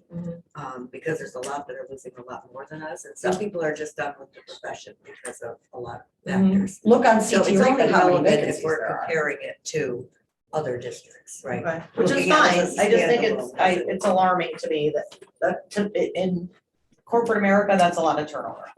But we also have a lot of employees. So when you look at it as a Still a lot percentage of our big total turnover. employees. So, I mean, I think if people want to look at it, just make sure you're looking at it in totality. Gary. I'll finish off. I have to say, I know we're late, but just, we get a lot of anecdotal, information from it, from teachers and parents. And I'll say not enough from teachers and parents that want to come forward and talk about the things that we heard about tonight. I wish we can get more, but if we hear it anecdotally, the only way we can tie it into whether or not we're paying enough, we can ask the question, are we paying enough?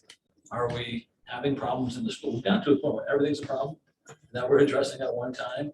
And it just gives us a little more information to try to ask intelligent questions, because maybe you can break it down to the point where you satisfy us that it's not a problem in the classroom, it's a problem with our wages, or, if they're giving exit interviews, we can hear that, hopefully the truth as to why they're really leaving. And some people don't want to say, which is just the way it is, but at least it gives us another look, probably the only look we get, other than 55 people a week telling us what's wrong. Very few people tell us what's right. But we hear, and again, I try to just pass it along, but it's difficult just to assume it's not true. I know a lot of it is true, but I don't know what's true and what for fact may be of concern or not concern. We know we have issues, and it might help for one.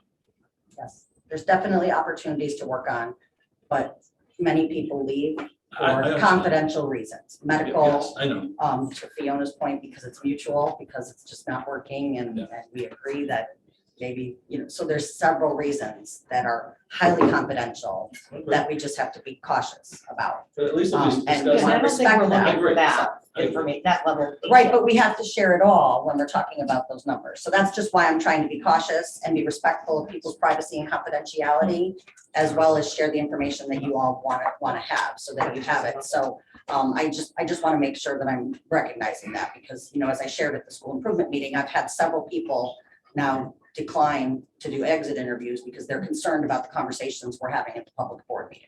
But if we So don't- I just want to be able That's to. surprising to me that they're Let's just refusing go that. one at a time. Kathy? So I wasn't at that last meeting. And so I guess my question is, when you do these exit interviews and you meet with the teachers who are leaving, Mhm.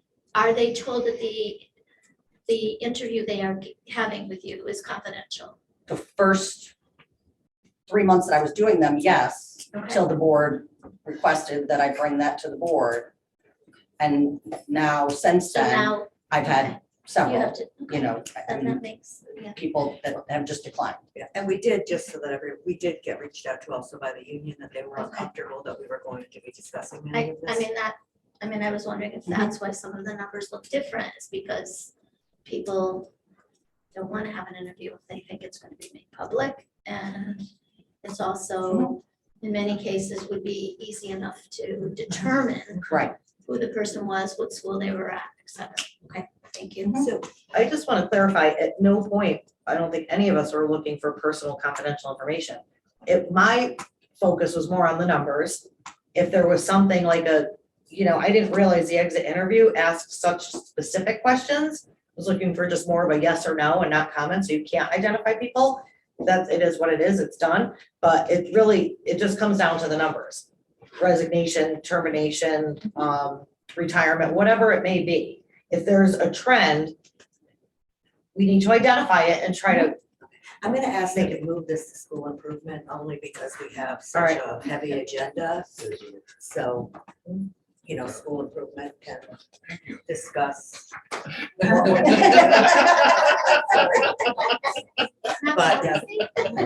I think everyone would like to not be here till 11.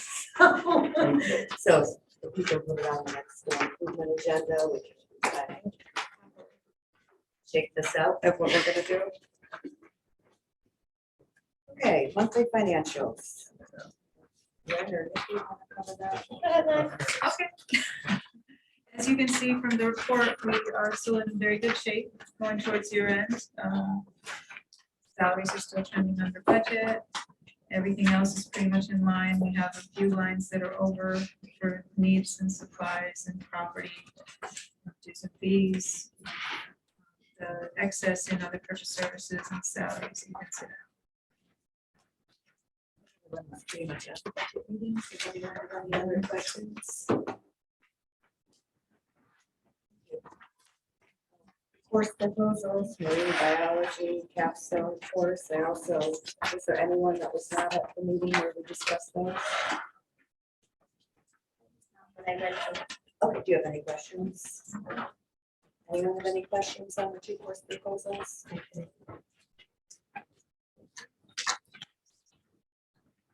MS roof structural engineering. RP.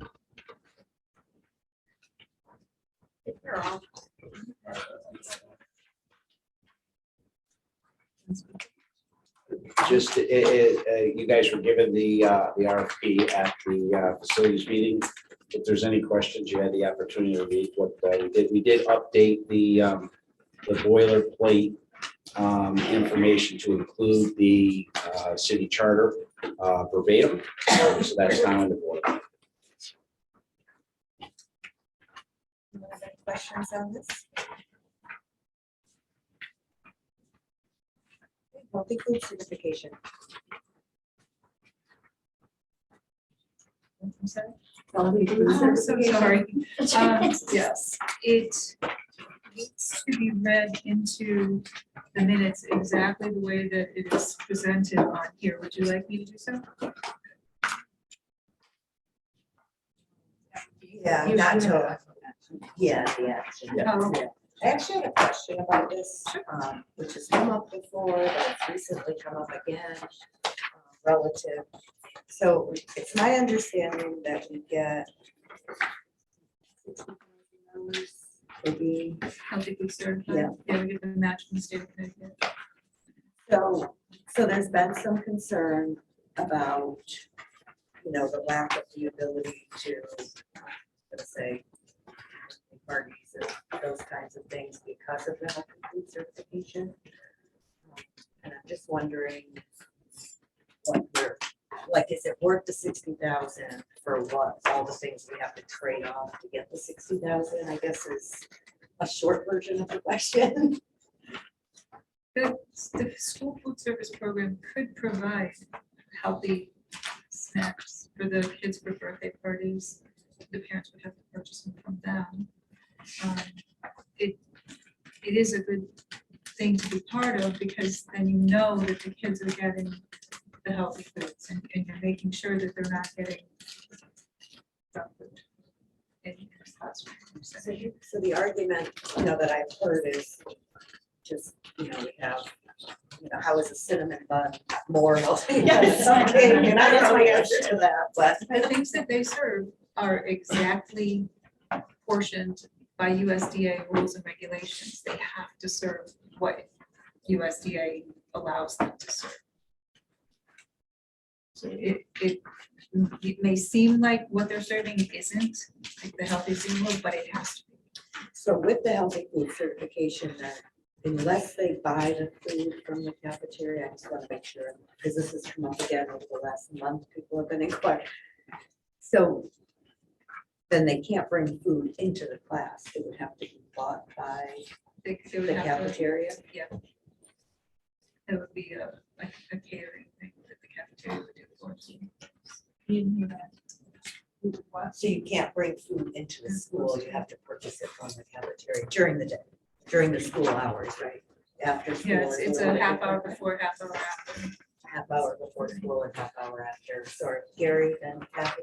But I know we talked about salads before, but when we were up there last time, I asked the question. There's no salad bar. I mean, is it, and there was a reason why we didn't have it. We couldn't get that. I mean, the kids want it. Next least- year, we can get it back. Next year. Right now, when we're in the emergency protocols, we can't. Oh, that's right, that's. For birthday parties, they can't even bring in fruit or vegetables or something. I mean, to celebrate a birthday, it's not to celebrate their Bring in birthday. healthy foods, but they can't bring in things that aren't considered healthy foods. The state has a big listing of all the things that they can have. So they could bring in carrots. Can you guys speak up? This topic is really cool. I can't hear. I would love to see birthday parties come back, but I can't hear. I'm Well, sorry. I said, can they bring in a healthy I would birthday love treat? that. Thank Like you. even fruit. I mean, watermelon. Kids There's love also watermelon. the risk of allergies, because there are quite a few children that have extreme allergies. Well, yes, I understand that, but We should plan around that. And the parents usually know. the parents usually know. I mean, I think it's really sad that they don't get to celebrate birthdays anymore in school. I mean, I think that's such a big thing for kids. And I know it sounds silly, but it's a big thing for kids to be able to celebrate themselves, celebrate their birthday with something to eat. Not a pencil, I'm just saying. It isn't. Well, it's not silly. In fact, we're buying into an agenda. That's what Well, bothers me right, about it. We're letting somebody tell us what our kids should be fed. Right. Nobody says you have to bring in cupcakes, but you should have the freedom to do it. I'd go along with not doing this, not participating. I mean, honestly, I think, and I've heard, well, not all kids can bring a cupcake, but I know in all the years that I was in a school, if there was a child who couldn't afford to bring a cupcake, there were teachers or principal's funds or paras in the classroom who were more than happy to make a dozen, 2 dozen cupcakes or go to the store for those kids who had allergies and they had to be store-bought cupcakes to bring in those cupcakes so that those kids could celebrate. And so I just think, maybe I'm old-fashioned, I just think that's part of being a kid. That's the best part of school. Exactly. And then Jess. Oh, I'm sorry. I think they covered what I was gonna ask. I think we're all kind of headed in the same direction. So go ahead, Jess. So if we were to forego the healthy food certification, would that reduce the quality of the food that they provide? Or does it just remove the restriction on outside foods coming in?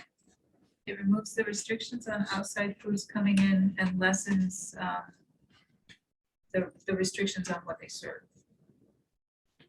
I'm all for it. It results in a Mhm. cost. They may serve less fruits and vegetables then, and the kids may not receive as many fruits and vegetables because they don't have to provide them.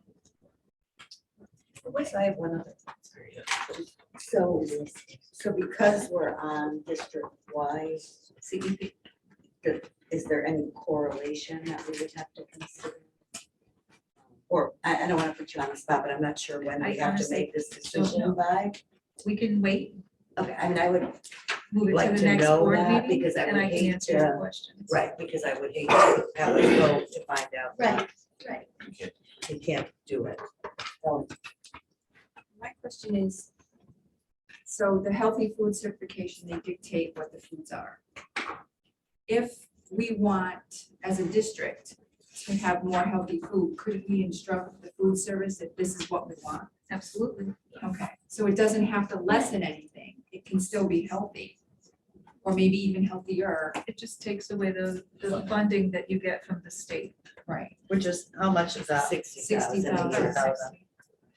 Is that, is that rolled up into, I don't have it in this packet, but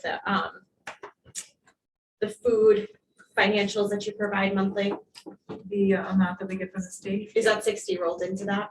yes. Okay. It's part of the second page. Just as an observation, all that healthy food ends up getting thrown away and we have the healthy garbage cans. No, it does, right? It's You're very right. true. We know exactly. Yeah, they throw it away. So because we're gonna move it to next month, Ed, you can go and then. Yeah, so I just quickly have a couple questions. So this $60,000, I'm not particularly outraged about this, so I just have some technical questions. The $60,000 that would be lost, one, is that presently in sort of the budgeting for next year's food service, or is that not? Because I know the food service kind of operates a little bit separately from, so where does that leave the budget for the food service program? Because I know it is doing better and better, but where does that actually leave us, less than 60,000? It would take the 60,000 away from the budget and Put it in Make it- red, it would not okay. yet. It would, So it would probably be closer to break even, so we wouldn't be able to buy more things. Right, okay, and that was sort of where I was going with the question, but I just want to know where it would leave it. And then my second question, I want to zero in on something you mentioned Can I earlier. also let you know that next year, we're not gonna receive as much money from the federal government, most likely, unless they change how they're doing it, because the reimbursement rate will go back to normal instead of the additional monies we've been getting this year while in pandemic. Right, because it was related to the summer food service. So, Yes, Um, exactly. So my second technical question is, actually just forgot it. I'm sorry. I did have no, it's okay. Oh, I want to zero in on something you said fairly early in the presentation about the, like, there are options to like bring things into the building from outside, provided they meet criteria. I think that interests me depending on what the criterion are, right? Like if they're fairly relaxed and there are plenty of reasonable options, I would take the 60 grand and just follow the rules. But if it says you can't eat anything that's got more than 5 grams sugar in it, It's very strict. it's very strict. Okay. Thanks. So how about we move this to budget to look at the implication of losing the money and then bring it back to the full board? So if anyone has specific questions, if you could email them to me so that we can get an answer for either budget or the next monthly meeting. So thank you.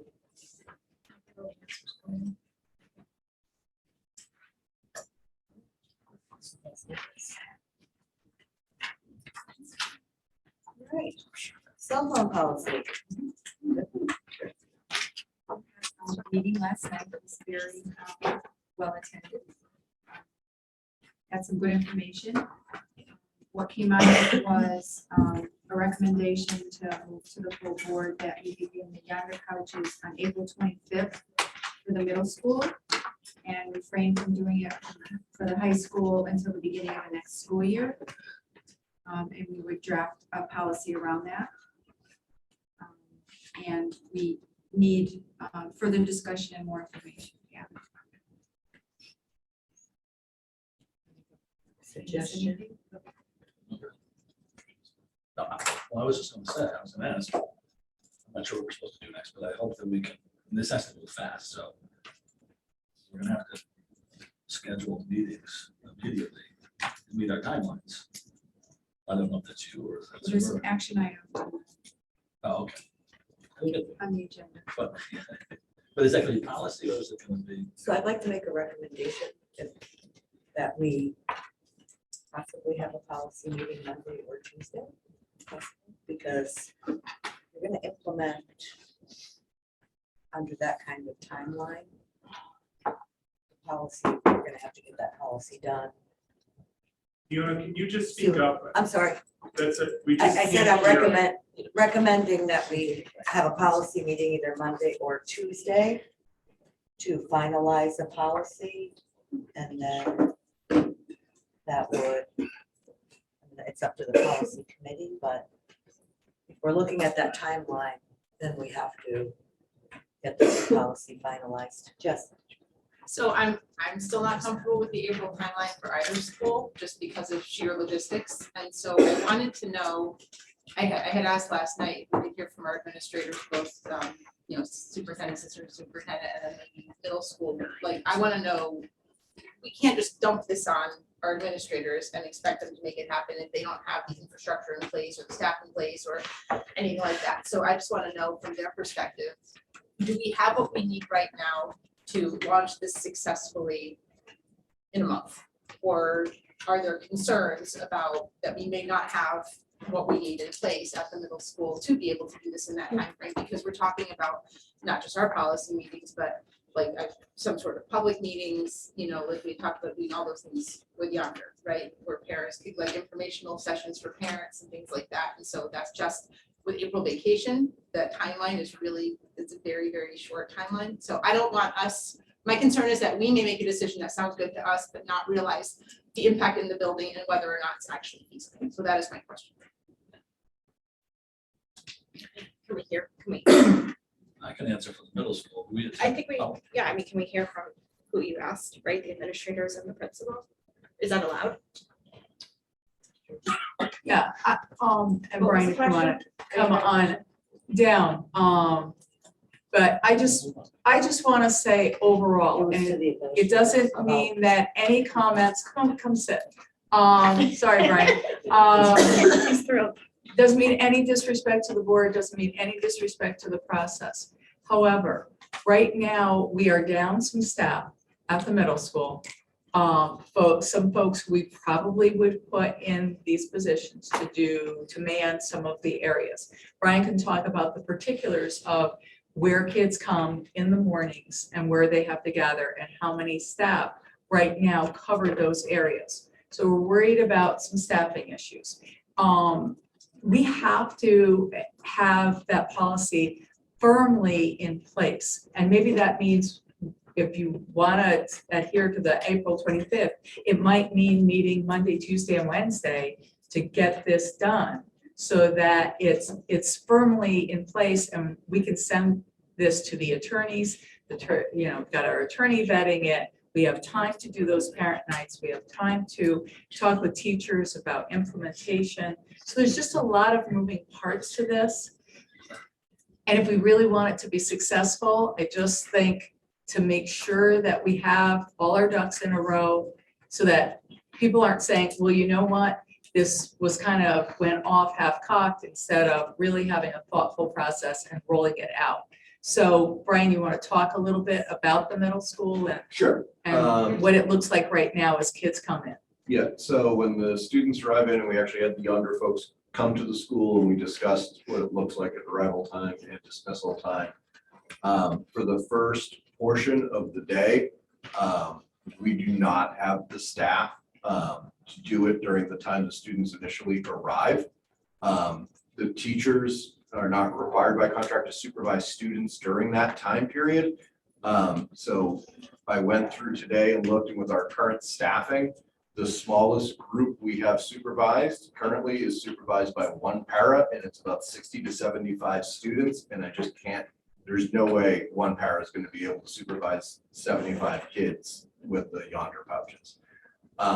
Our administrators are supervising somewhere between 100 and 200 students.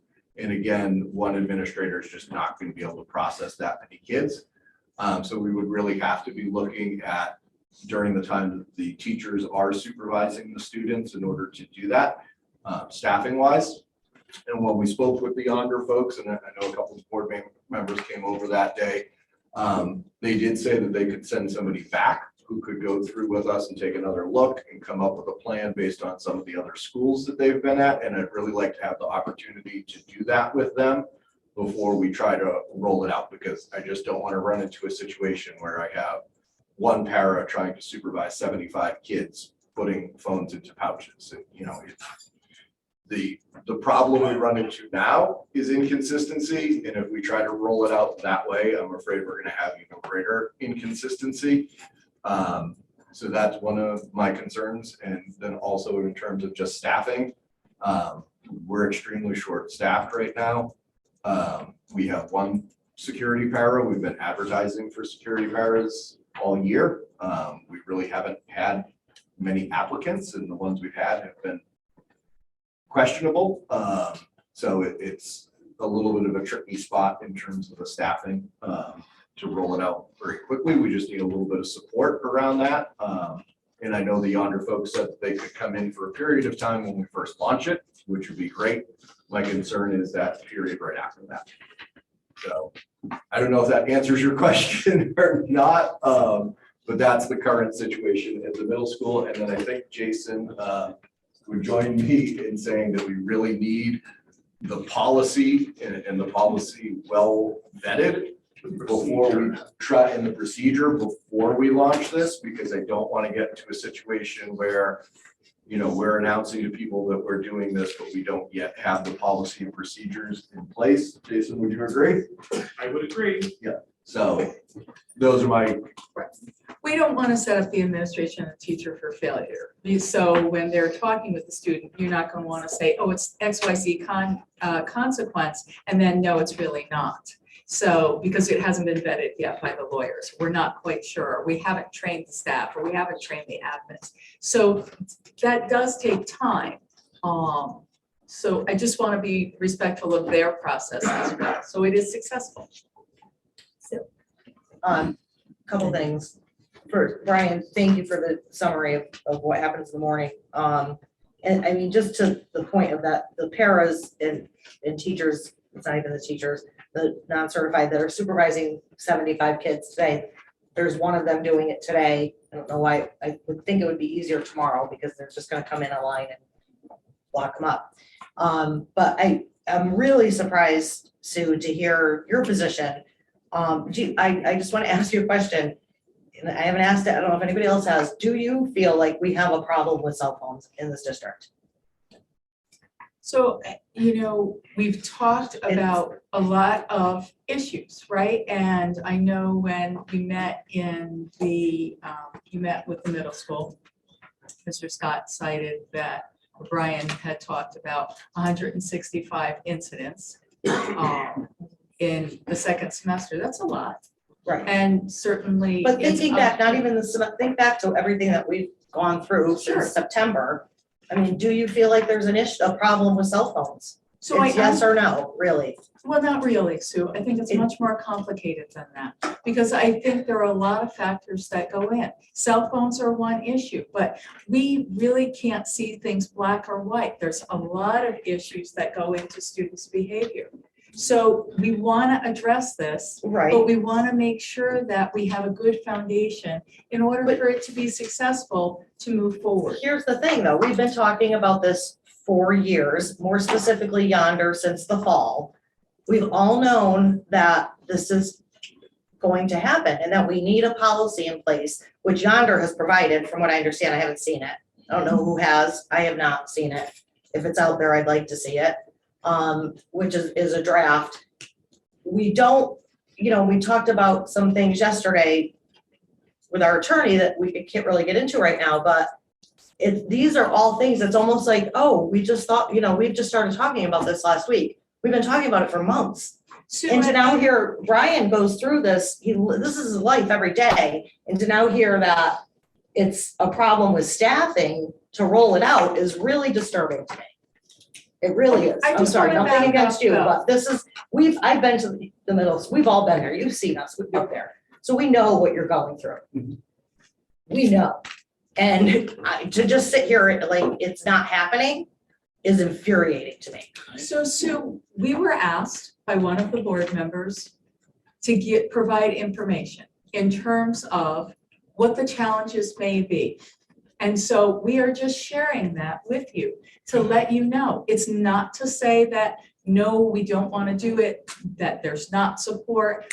All it's saying is, Let's put it off. No, Yes, again, that's what we've been doing for Sue, months, it's is putting also it my off. job as superintendent to protect the district and to not have lawsuits. So it's very important, I whatever understand that. policy we develop, that we have time to develop it and then vet it through our attorneys. We've never done And this then- with any other policy.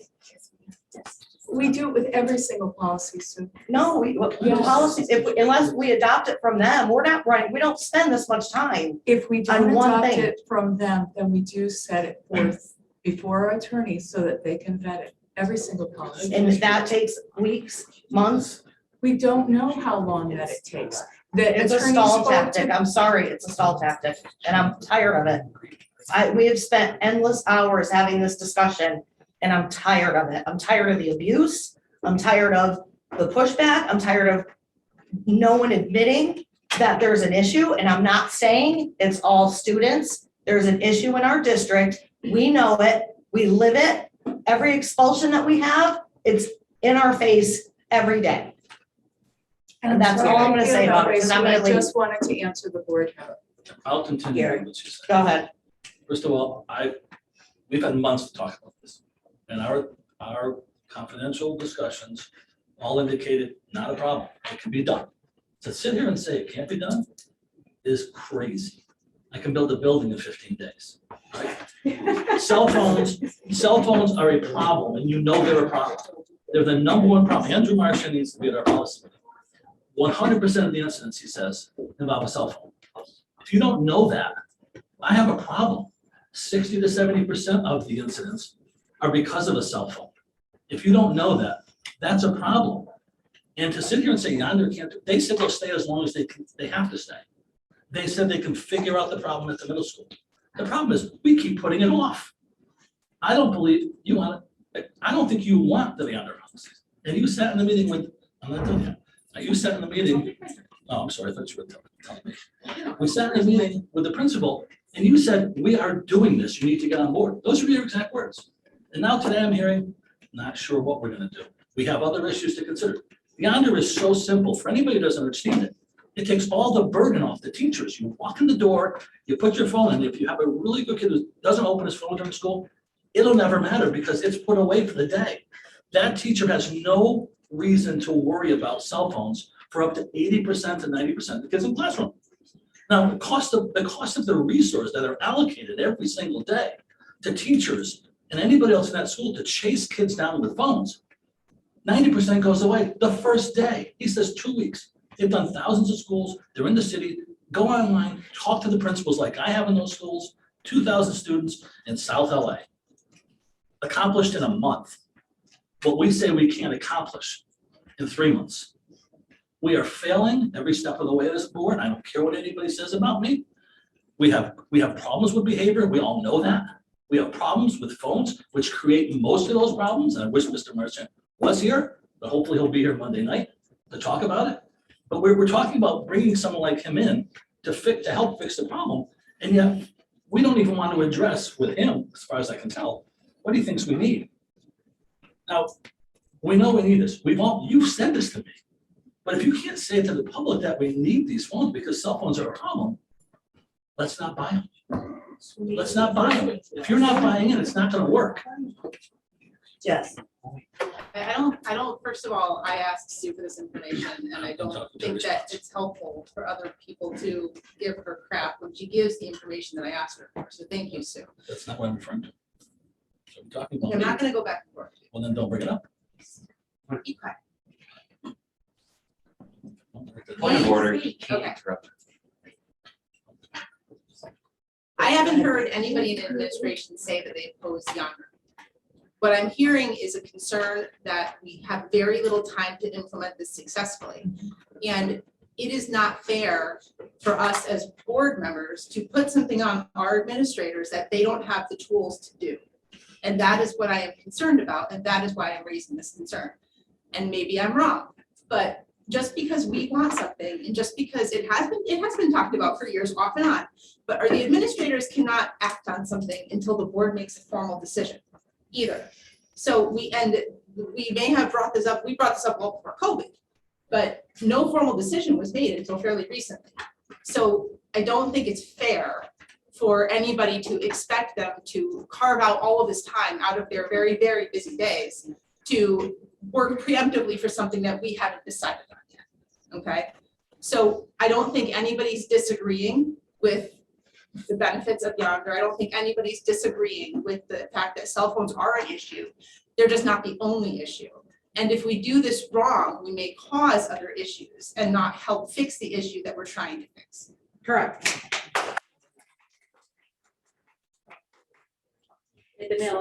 I don't think that we would ever move ahead with implementing this unless we had a policy in place that was vetted, that listed specifically what it is we need to do as a district, as educators, as principals, as teachers. I'm committed to working on that policy as quickly as we can. I'm happy to meet Monday, Tuesday, Wednesday next week if we need to. And develop that policy, have it that, I think our attorney has told us that she can look at it rather quickly. And then next Wednesday, if we sit here and we realize that Yonder can't get here to help, or it's not feasible for us to start on April 20th, and I just threw that date out just because it was the day after April vacation.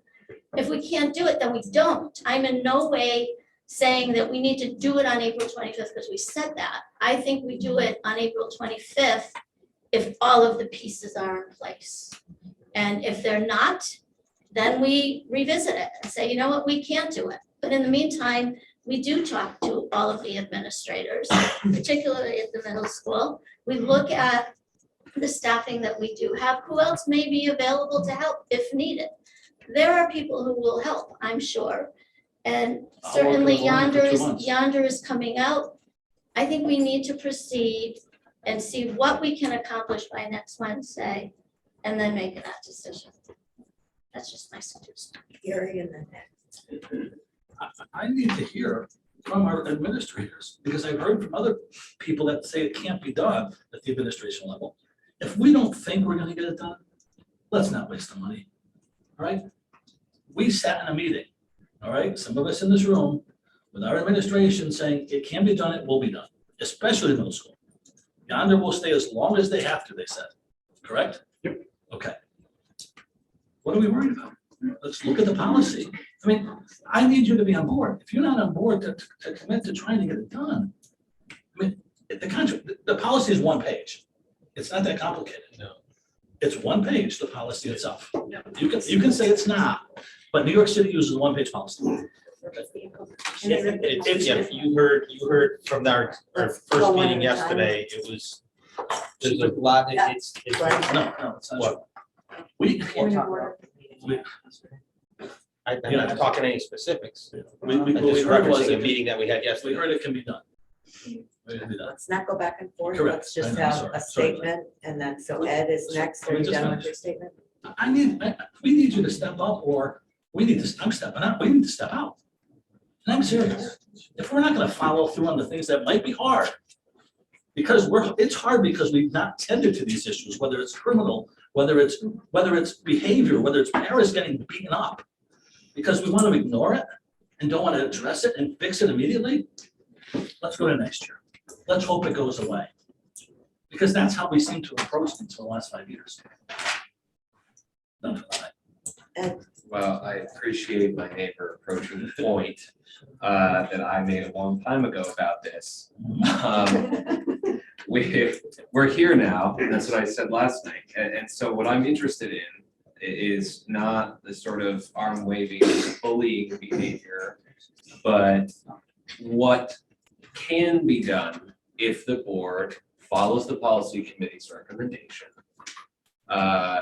And if there is nothing that can be done at the middle school level to ensure that there are the people available to control 60 students, then that's the answer. And I'm not going to turn that into some kind of magical, like, you don't agree with the board and you're sabotaging us paranoia. I just want to know if it's possible, point of order, he can't interrupt me, Don't neither can insult she. me. Don't insult me. Please control the meeting. Control yourself. Gary, just let it. Just No. continue, Ed. Don't insult me. No, I'm not gonna accept it. I didn't insult. me. I'm Don't not a insult me. child and I don't shout people Just down, so I'll wait for let him No, you to throw his insult. temper tantrum and then I'll keep Here. going. You insult. Let Ed get his point, everyone will He get doesn't a have turn. He insults. Okay, so anyway, thank you. The ultimate issue is whether or not it can be done. I don't want to set everybody up for failure, right? And that everybody includes the members of this board who are in love with banning cell phones, right? Like if everything goes bad, if a parent gets beat up because there's one parent trying to get 80 kids in the middle school to put their phones in the pouches, that's setting that person up for failure and injury. It sets the board up for failure. It sets the child up for failure. So the point I'm making is that rather than be upset that we might not be able to hit a target date, if we're gonna do this, what matters is that it's done right. I don't want people to get hurt over it. I don't want to end up in protracted litigation over it. So if the answer from the site level, from central office, wherever, is just, I don't have the security paras to do this, and I'm worried that it won't go well, then we may have to proceed as we have for the time being and implement in a good place and from a good place next year. I think that's the point that Jess maybe is trying to make. And if that's the case, then that's the case. And we can be upset over it, but it's better than the alternative, which is to rush ahead because we want what we want and we want it now and have it go bad. That's the point. Nikki, Sue, Gary. It's gonna seem really simple, but should we not be voting on an April date tonight? And should we do the policy meetings Monday, Tuesday, Wednesday, and then bring the board back together? So we know what that starts to look like and how quickly that's gonna move forward? Like voting So on we it. can remove the action item is on, so Okay. when they get to that point, Oh, we okay. can either decide to remove the action item or someone can put a motion forward. Okay. Glenn, No, you shushed me good enough, that's good. no, I didn't shush you, it's just when we have an executive session, you can't discuss that, so I just wanted to make sure that. No, No, we're talking about the meeting. So who's, All I said was, he wasn't gonna we speak. referenced one at a a time, prior meeting, that's all I said. do you have something? No, not any, I don't think so. I would like to know, Sue, yes or no, if you think we have a cell phone problem, and I didn't get an answer to that, but that's, Yes, it's a piece of the problem. Gary?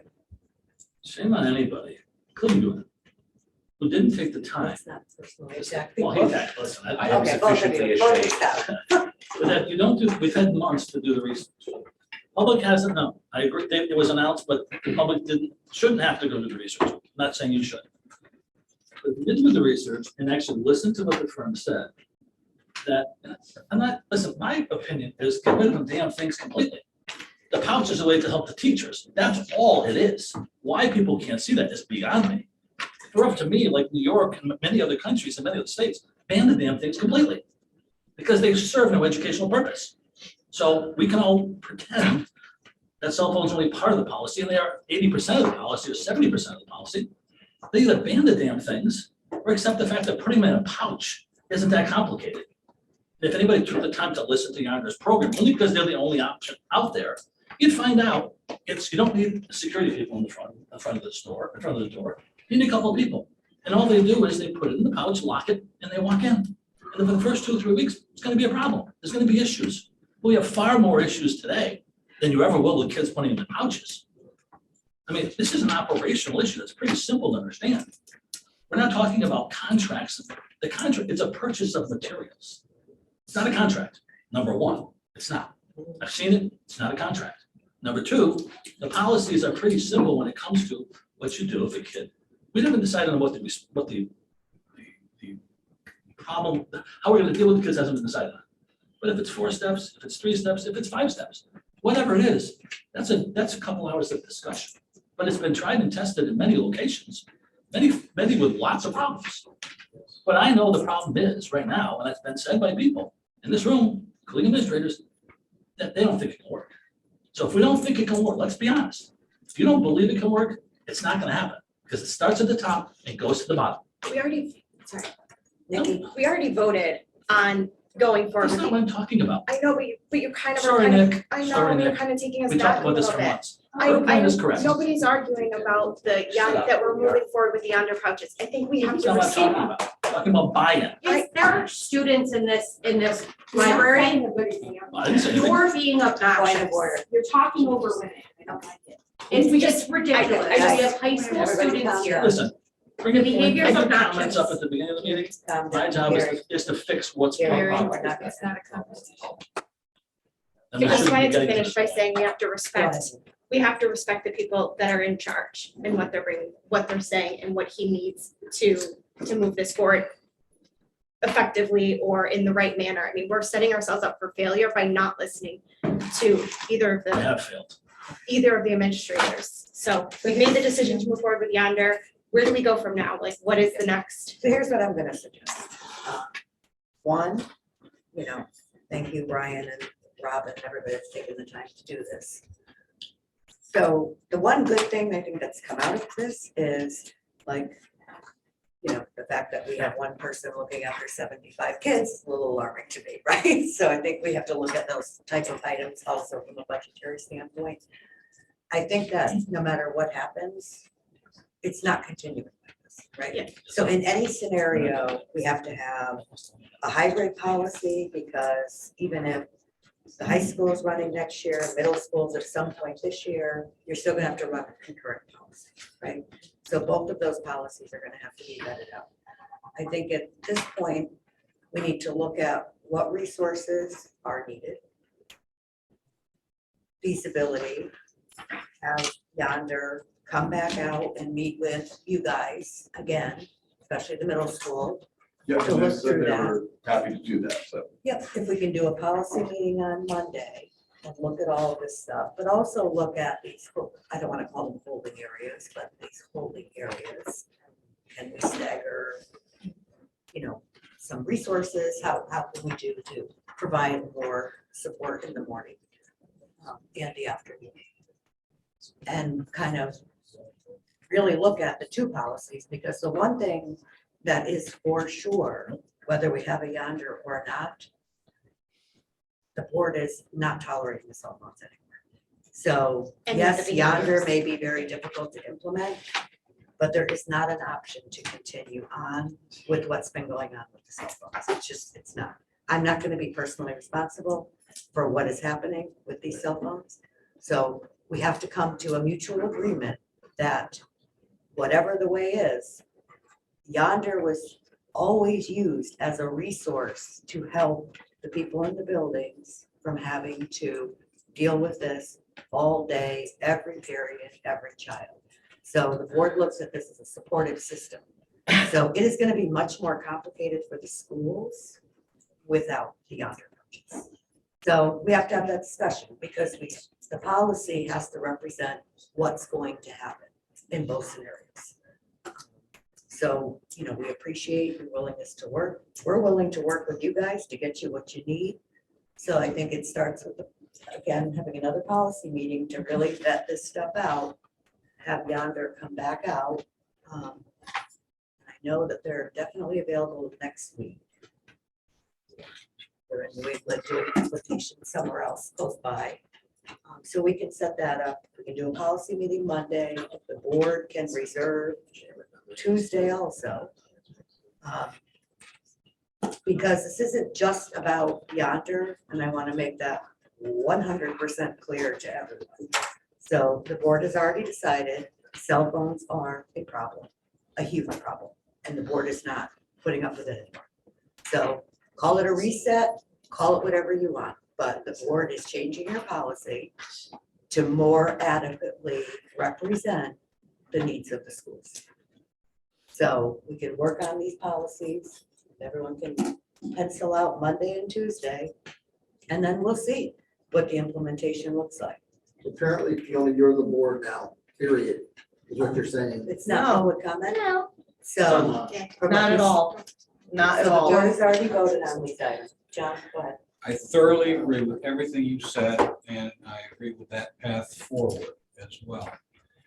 It's gonna sound like non sequitur to some in the audience, but if you're looking for the history behind this, it's a teachable moment to a history teacher. Quintus Fabius Maximus, Roman history, Second Punic War, and George B. McClellan, who had the power but was so afraid to engage that he ended up making the Civil War go on longer and cost more lives. There's a time when you have to act. Ellen, and then Jess. What I was gonna say is, I don't, to your point, I did not hear the superintendent say that she's not in favor of Yonder pouches. It's just that he wants more information, and that's what I heard. And I'm in complete agreement in in your path forward. Jess and then Gary. Glenn, did you have anything? Just for clarification, so if we have policy meetings next week, that means we would not be voting on this tonight, correct? We would be tabling it? So no decision will be made until after we vetted the policies? Well, the Is that only what we're talking decision that about? was gonna be made tonight was an implementation date. Okay, so just so that the audience understands as well, no decision would be made tonight if we decide, other than we're going to keep talking about this next week before we make a decision on the date. I just request that the person we're asking to be in charge at the high school level be at the meeting so we can get a sense of what. I'm right here. And discipline. What? I said in charge of Yeah, discipline. we're gonna invite I'm right all here. of the administration I of didn't both know- buildings to the What are meeting. you talking about? Gary, please don't. We're gonna invite the administrations of both buildings to the meeting because we're gonna be running concurrent policies. I don't, then who's in- my understanding is Andrew Marshall is in charge of discipline. Well, we're gonna be inviting them all. That's all I'm asking. I assume that everybody else is. I'm asking because he hasn't been here, that he be included, because if we're hiring people to maintain what we impose on them, then we need to know what their plan is and how they plan to deal with it. That's simple. It's an operational thing, which every organization should take a look at when they put people in a position. That's new. Not meant to offend anybody.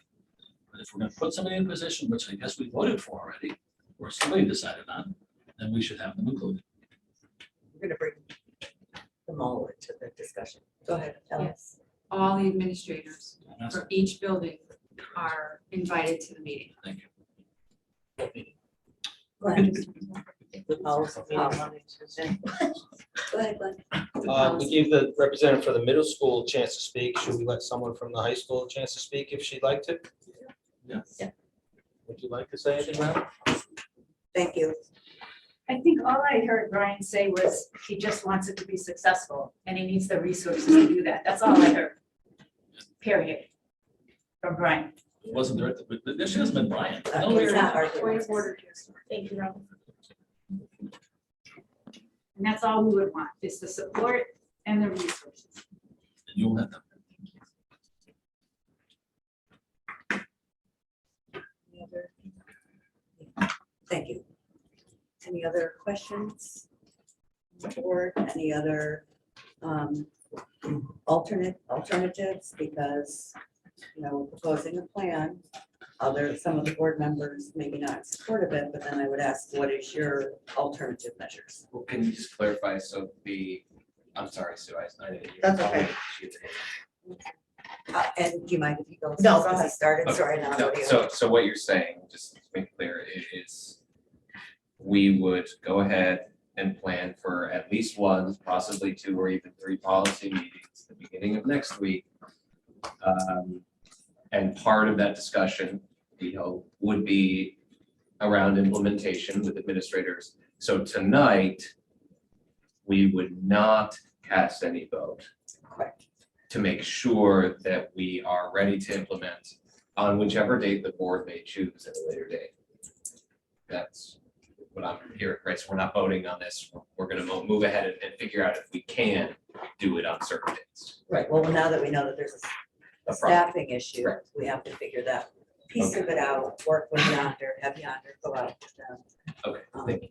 Jess, So oh, I'm sorry, Sue, and then Jess. Actually, more of a question, I guess, for Jess, because you've asked about, you've asked for a bunch of different things, and we've talked about this, but I'm just curious if you have in your head a solution, a possible solution or alternative to what the direction that we're planning on going in. Because you know as well as we all do, it's a problem.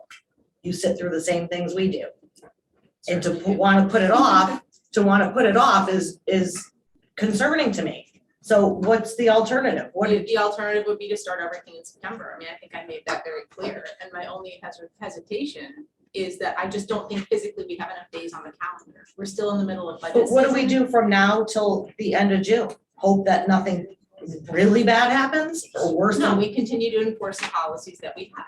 And if the middle school needs to hone their procedures, or if we have to look at updating our current policy, we could do that in one night if we needed to write the middle school into it or something like that.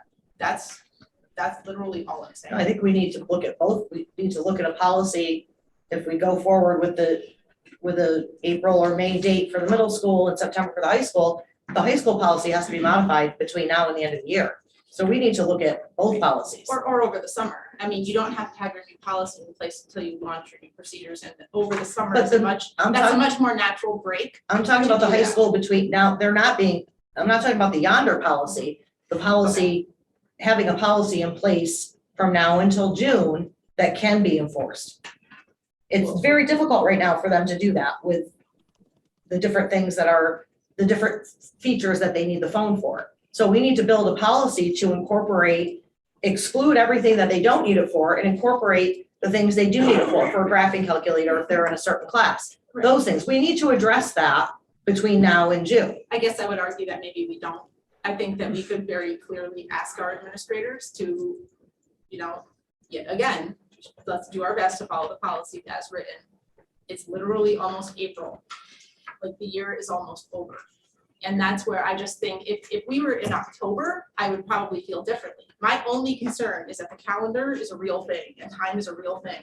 And I'm not gonna spend every night for the next 2 weeks here so that we can have conversations and then decide, oh, we can't do this because as it turns out, the calendar is a real thing, right? We've got April vacation, people are going away. We don't even know, do we know, like, if for certain we have approval for the grant funds for this? Do we know that we can have that information and have that all lined up by this April 25th date? Like, I just don't think we do, and I don't know, I don't think it's the most prudent and possibly successful course of action to try to condense everything into the next month. That's all I'm saying.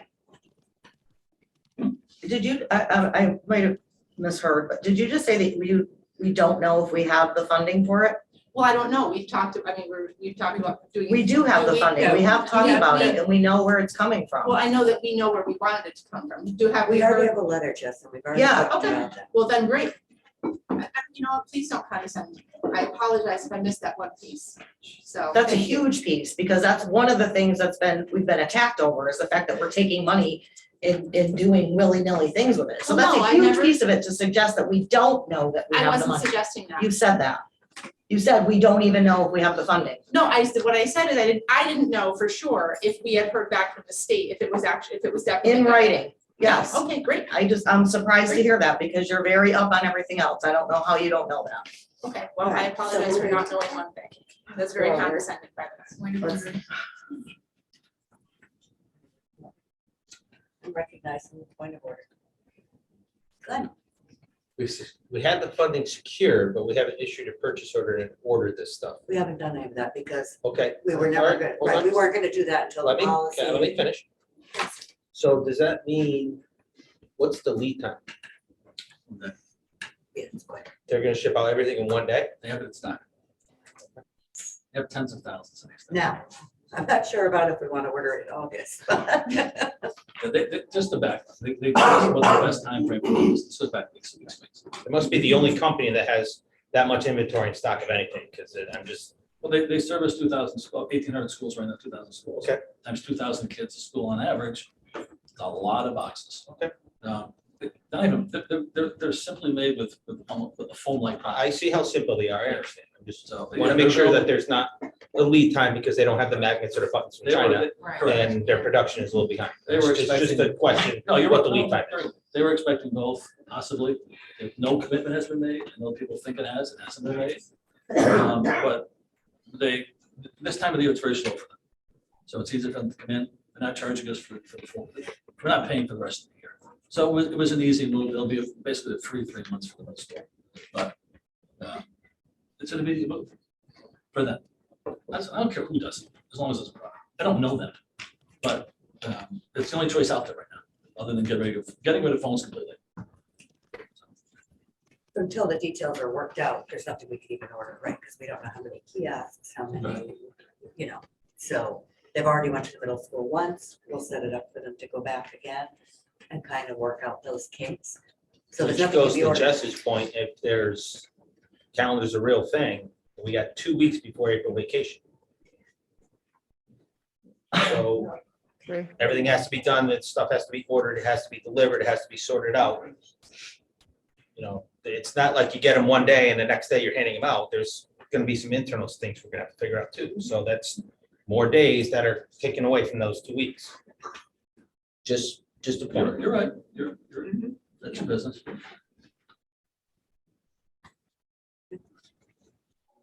And I think, as you work through this and, amazing to me that a lot of this stuff is coming up at this point, but it is what it is, so. But I think either way, everyone has to brace themselves that it's not going to be the same that it is right now, right? And as we work through this policy and what is an appropriate implementation date based on everything that has to happen. And also looking at the other policy of it's not going to be the same as it is right now. And I hope in the future, when we work on these type of discussions, that these concerns get brought up along the process and not just towards the end when we have an audience. And that's what I'm going to ask of the board members to consider in the future. So is anyone opposed to moving forward with the notion that policy will meet Monday and kind of work through both policies, a school that uses Yonder and a school that does not use Yonder? And the current policy? Yeah. Or, yeah, our current policy would be for the school that does not use Yonder. So a review of that policy. The only comment I just want to make is I know conferences are next week, and if we're expecting administration to be here and other members of the team, I think there's probably going to be a conflict there. So I just want to throw that out there. When do they start? Yes. Tuesday, Thursday. Oh, so Monday. Monday's a good day. Sorry, Monday's fine. Monday's a good day, Rod. They go to Tuesday. He's got his thumb up, yeah, Brian over there. 5, 6, 3, what time? 5. 5? It's really probably gotta make sure policy people can be there at 5. One. I can do my best. Alternate, okay.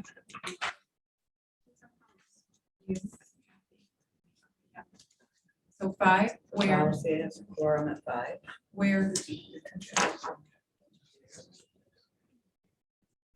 Here in the middle school?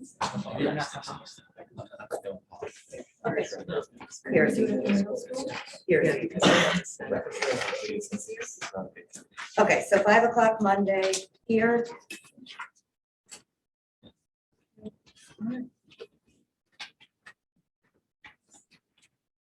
(2022, 2023) budget. Okay, so the budget committee brought forward The recommendation that the superintendent had provided, that we asked her to kind of go back and look at. So the total increase year over year is 4.99%. Is the recommendation. It includes a mixture of new positions, the ones we specifically talked about around custodians, and in decreasing class size at the elementary level. And then it also includes a number of positions that are currently being paid for in grants and moving those to general budget, which has been a strategy the board has taken over the last couple of years. Is there anyone that would like to add an addition or a subtraction to the budget? Jess? So I would like to suggest, or just throwing this out there, because we have in this, the general budget position proposal sheet, which was the wish list / moving of things out of grants and into the general budget. We have $669,237 allocated for the coaches position, which we have talked before about not knowing that if this is really, and if that huge of an investment is the right way to spend that money. And I did some math, and we could pay for 33, theoretically, I know these positions are hard to fill, but theoretically, we could pay for 33 paras with that same amount of money. And one of the things that we've talked about as a concern is our class sizes, and I know that we are kind of landlocked with some of our buildings, and we can't necessarily reduce class sizes at like Torrington and I think some of the other elementaries, but something we probably could do is have more classroom supports. So I wanted to throw out for consideration, rather than moving those coaches, I'm not saying eliminate the coaches, I'm just saying rather than trying to move them out of grants before, because grant money we have kind of viewed as, this is our money to try new things with, right? We don't know yet if those new things are something that we want to absorb almost $700,000 worth of cost for.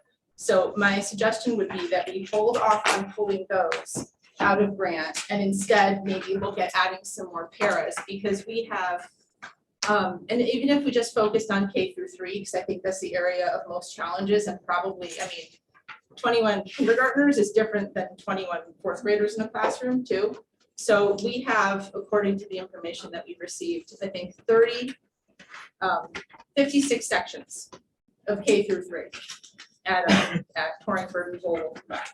So I'm assuming some of those already have paras in the classroom because they probably have kids in the class that have para support. So I don't know what number that would be of those classrooms that maybe just have a teacher and don't have an additional para. But maybe we could try to, I know we're asking for money, we don't even know if we're gonna have that money, but maybe ask for that money for para support instead. And see if we could help to reduce the teacher workload that way. That's my suggestion. Okay. So you're making a motion to remove that dollar amount? And what do you want to replace it with? I guess I would make the motion to remove the coaches from the general budget proposal and replace it with, I mean, the math works out to like 33 paras. So that's just what I was using. I mean, that doesn't necessarily have to be the number. But if we're just talking about dollars at this point. So I guess, yeah, remove the coaches. Well, I think because we have to make. We're not making motions. Right, we have, No, we can't to the point where we're making motions. Well, I think we need to straw poll because, so anyone can recommend anything, but if no one else is interested in it, or if other people are, then at least we know we can move forward with Yeah, it. listen, no, yeah, I'm And just then saying. just moving for the it. time. So hold on, So my suggestion is remove the coaches, the $237,000 worth of coach salaries from the general budget, keeping them in grant where they currently are, not removing the positions. And instead adding to our proposal an additional 33 classroom paras for the purpose of providing extra support at the K through 3 level. So straw poll, Kathy, are you interested in that? Well, I guess I would look at it in the reverse, like keep the coaches in the general budget and use that grant money for the paras. Would be sort of my thought on it. Because I think we need to cover those coaches. I'm more comfortable with them being in our general budget. And then adding the paras through the grant, because that would be typically new, right? Because there would be classroom support paras, which we currently do not have. So that would be sort of my counter proposal, I guess, so. If we can just stick to just Okay, one so then I would topic say- first around, and then we'll open the floor to other considerations. Pardon? I think Laura had her hand up to jump. Oh, Laura, go ahead, sorry. Thank you. Yeah, I just wanted to make sure that you're writing it exactly how you want it to be, because we're talking about different paras, like we just said. So to me, these would be general classroom aides or whatever you wanted to call them, as opposed to the para educators. And I just want to make sure that we understand that. That was my attempt. Thank you. Gary. Not knowing a lot about this, but I tend to go with, we'll find out that we can agree and disagree, fight all night. But I'm afraid that we won't get the paras back later. What do we need most? I know we need the coaches, but if the paras will allow us to reduce the classroom size and maybe help out the environment in the school, knowing that I don't want them to X grant money and then have to lose them the following year. I'd rather, if we need them, if we really think we need them, and I'm gonna let people know school. If we need the paras and we want to reduce the class sizes, I'd go with getting the paras first, putting them in the general budget. And then put the other items into grant money, hoping next year we can move them into the budget. So are we discussing or are we answering this problem? I think let's straw poll this. Okay, the answer is Guys, no. each, no. Oh.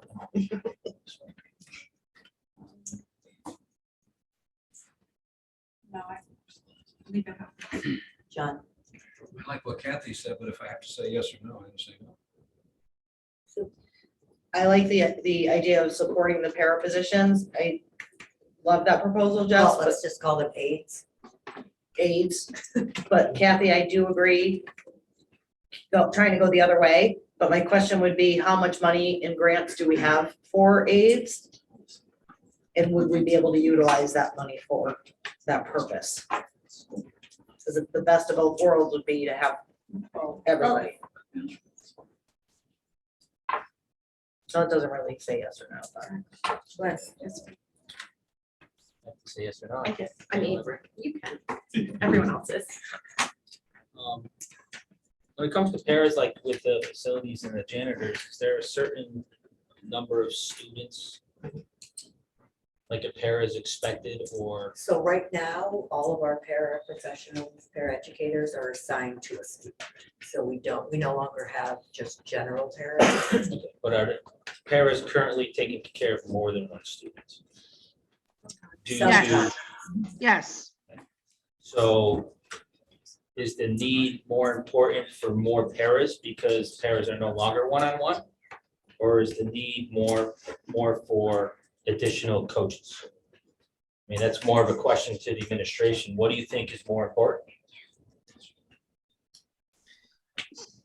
so I think, I can only speak about special ed, but every year we go through the needs of all of our children and we recommend what we feel we need because IDEA requires us to look at the needs of the children. So a para is not assigned to a teacher, they're assigned to various children, not one-on-one necessarily, but they may be assigned to 3 or 4 within one class. They may be one-on-one, it depends on the needs of the child. So what you're talking about is something very different as far as you're looking at supports for the classroom teacher, not specifically a special education support for students. So I can't really speak to that. I can only speak to the IDEA part. Sorry. So I don't know. I don't have enough information. I don't know. Yes. That was 2 yeses. So my thought is, what about putting the baby from a better word? I was gonna suggest that too. Or put Maybe everything putting in. half in and considering, I don't want to say a floater aid, but a floater aid that helps with kindergarten, or a floater aid that helps with by grade level. So maybe split it. Yeah. My only concern, and it's the same as kind of with the classroom sizes, it's just, I feel like floaters kind of are going to the fire, the hottest fire, right? And I think what teachers need is just that overall, another adult in the room support to really kind of help deal with all the things that they're dealing with. So I would prefer to like split up half coaches and half paras in both, but still keep to the amount that just calculated. And I just also, I said it before, I'm gonna say it again, there's no way we're getting this money. So we're gonna come back when we do get a number to kind of vet through this. Don't choose. Well, Don't signal anything. yes, and I hear it. So just to better understand the money aspect of it, because I kind of feel like it's kind of fungible, right? Like so you can basically do it out of grant if it's, as long as it's an eligible position, right? That's my understanding anyway. So I wonder if, I guess my question would be, if we were successful in taking these coaching positions out of the grant, would that leave just $669,237 left in the grant that we need to fill with something? And if that's the case, does it really matter what comes out of what, I guess? Because ultimately, if the grant goes away, some positions are gonna go away. Then we could assess which ones were more effective, I guess, if we find a way to fund both, regardless of kind of how that. Would also have to be approved by the grant though, so we wouldn't know. That's why we have the budget modifications, because sometimes we put things and they don't approve it. So I think we can't say definitively you could do that in the grant. So we know, I'm sorry. They would need to. approve the expenditure. So we know that the coaches are approved for the grant, but we don't know if the classroom data is approved for the grant. Right, I'm not saying it won't be, I just. Right, but just, I yeah. don't know if you wanna. So to answer your first question, because we have a couple of different things going on here. If we were to put this into general budget, then yes, there would be funds available in the grant at that point. Each time we change the grant, as you know, and like Fiona's saying, then we have to do a budget modification because they have us moving in this way and they've approved that, then they would have to prove whatever the next plan is. So we don't know whether they would or not.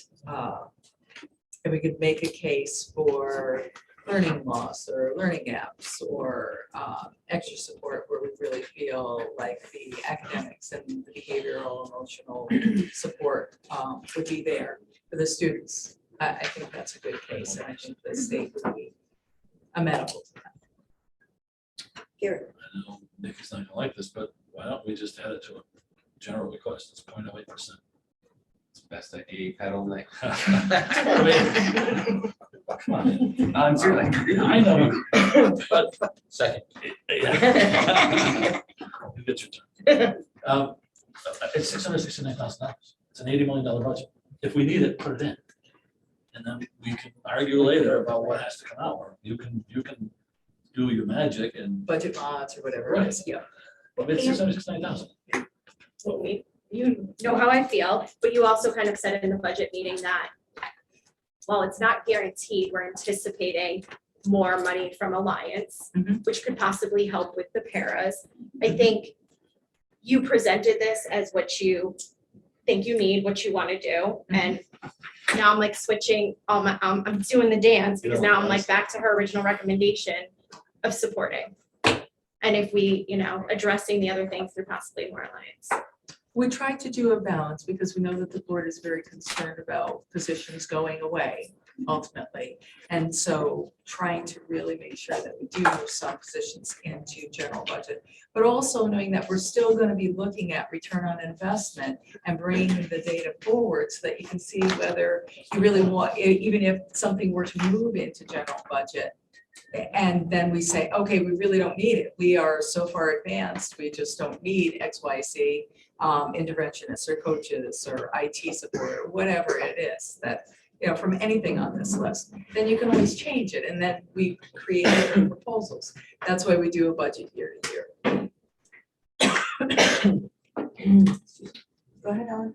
So right now, all of these positions are positions we currently have. They're all filled. The ones that are humanities, math, STEM coaches, interventionists, and IT specialists, those current, and the, Southwest media specialists all exist in the budget. Let's talk about the coaches. They all. That is correct. Okay, thank you.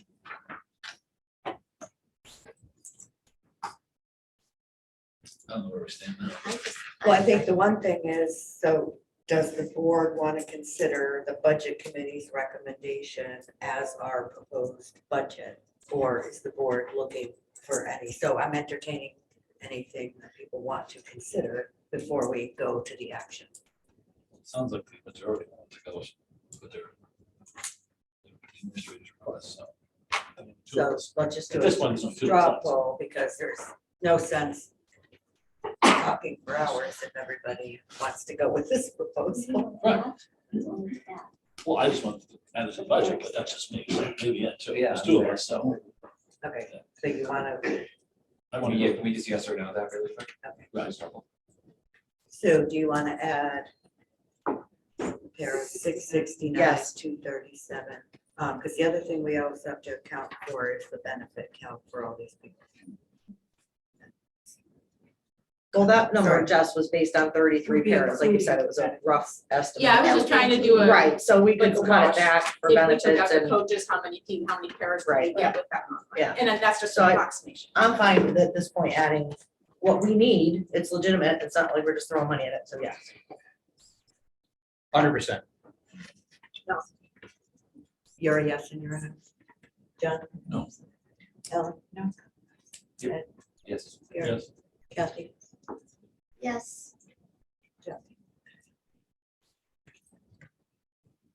Well, I want to see, I think It we was need your to add- idea. I want to see the carrot added, I would prefer to see it, no, I know what I want. I'm now confused about what we're guessing and no.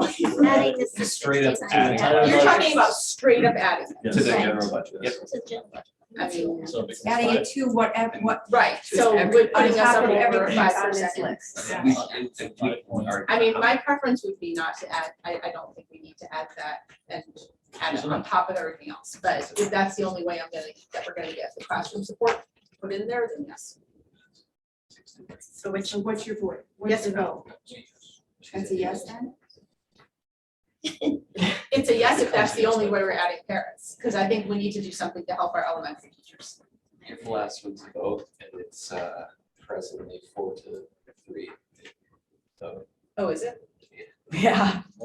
So No, no, sorry, one, two, yeah, three, sorry, four, 5 to 3 is what I 5 to meant. 3. My point was, So no my matter vote which way doesn't you matter go. anyway. Yeah. You always seem to be in that spot, huh? No. So we get for sitting at the end of the table tonight. Yes, yes, yes. yes. So- We want you to add some classroom aid positions to the budget. Wait, okay. Yes, Just- I Raise your just hand want to if you're a remind yes. everyone. There were 5 that of we- us. We also have capital budget too. Just putting that out there. I guess my reason for saying, and if we do need to reduce them, then we can look at moving things. I think we heard such, I don't know.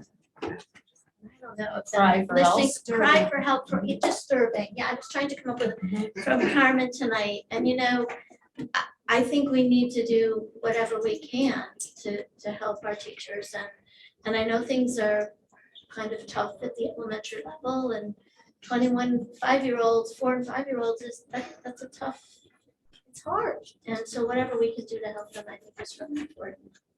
And that's my reason for voting yes, and I think that certainly Sue in conjunction with the principals would be able to tell how many, I mean, maybe all classrooms don't need one. Yeah, 33 is just. 33 is just a random number, but I think Carmen's story really got to me tonight. And even though I lived that for a while in different times, hearing it written so eloquently really touched my heart. And I think we need to really help them.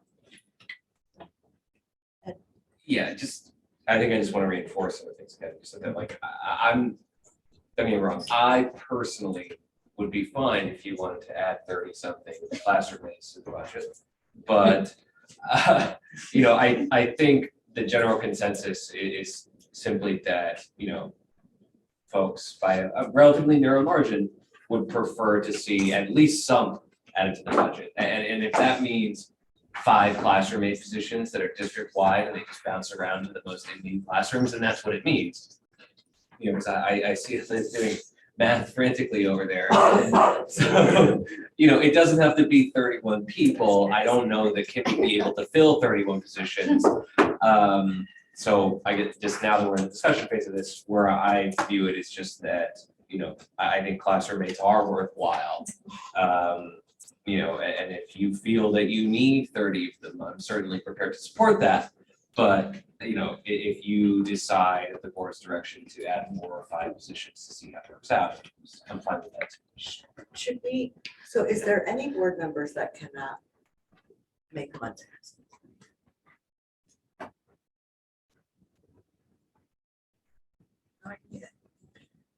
So, because I'm a little uncomfortable finalizing a budget until we can figure out the benefits piece of this, and it's not just a flat dollar for dollar.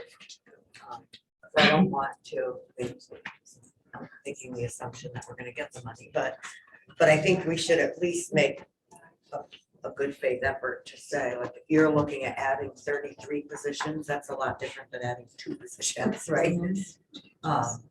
It's major, so. And maybe it's not 33. Maybe it's I mean, 25. Maybe it's 20. I mean, I don't.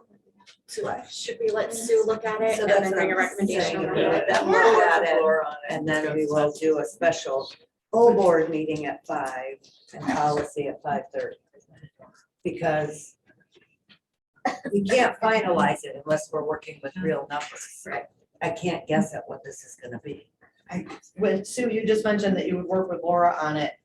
The positions we're talking about are non-sped. Right, just to Okay. understand which classes have paras in them Okay. already, and then figure out what other supports All right. we would But need, don't and what like, the extent of that para, because if that person's just one-on-one, then that's not gonna be helpful, right? Obviously, you're gonna need classroom support right, anyway, okay.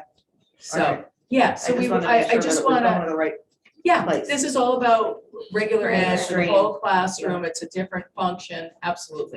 And I think it's a good support for social emotional. Right. I mean, I really do. I think it's a step in the right direction for. All right, so is there anything else? So I guess we're gonna review the cost estimate of adding up to 33 classroom aides, Laura, is that? I think there's still gonna be paras, they're just gonna be generalized paras. I think they would still be part of the agent, so I think we would call them general education professionals. And that's still, it's still in the contract. Okay, it's Yeah, still a it would position still be a that's- level 2 para, it Okay. would just All- be a all- general. ed. All the pairs are the same, Yeah, correct. right? So there wouldn't really be a differentiation. Yeah, I mean, there's level 1, 2, and 3, Yeah. but yes, all the regular classroom paras are level 2, so yes.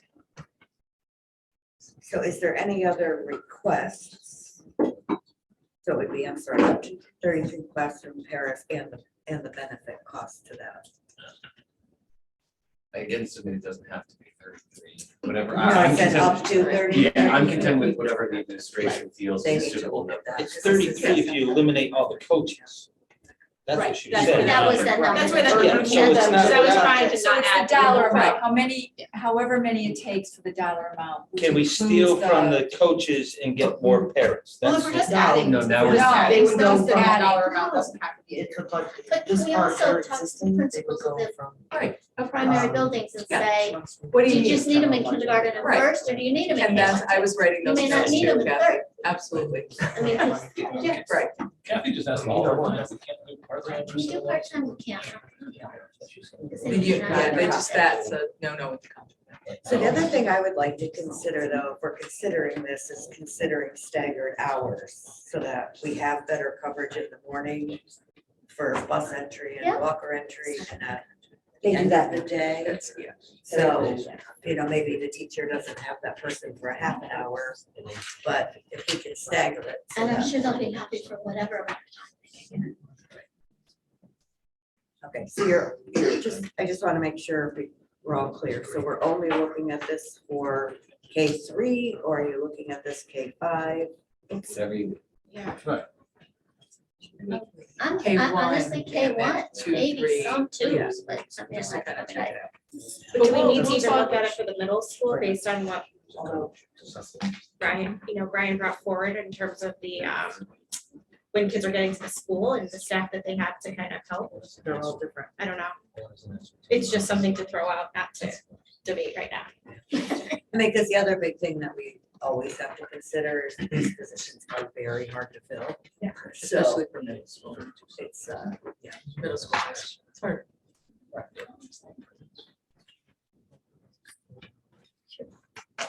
Maybe we could look,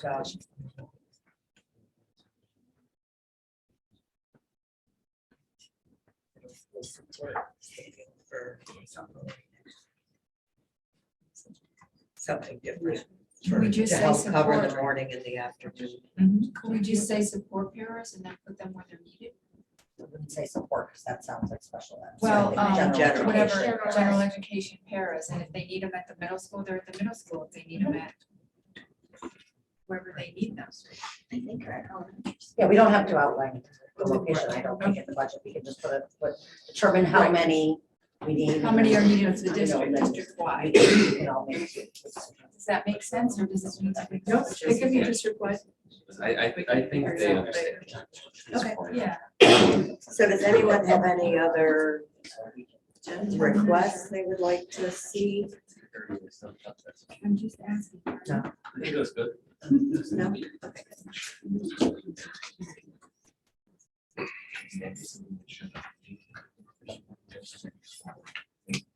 So it's really only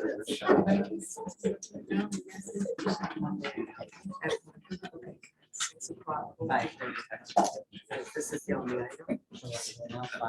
I think we're 5 to 5:30 for the budget, and then 5:30 And then policy. 5:30.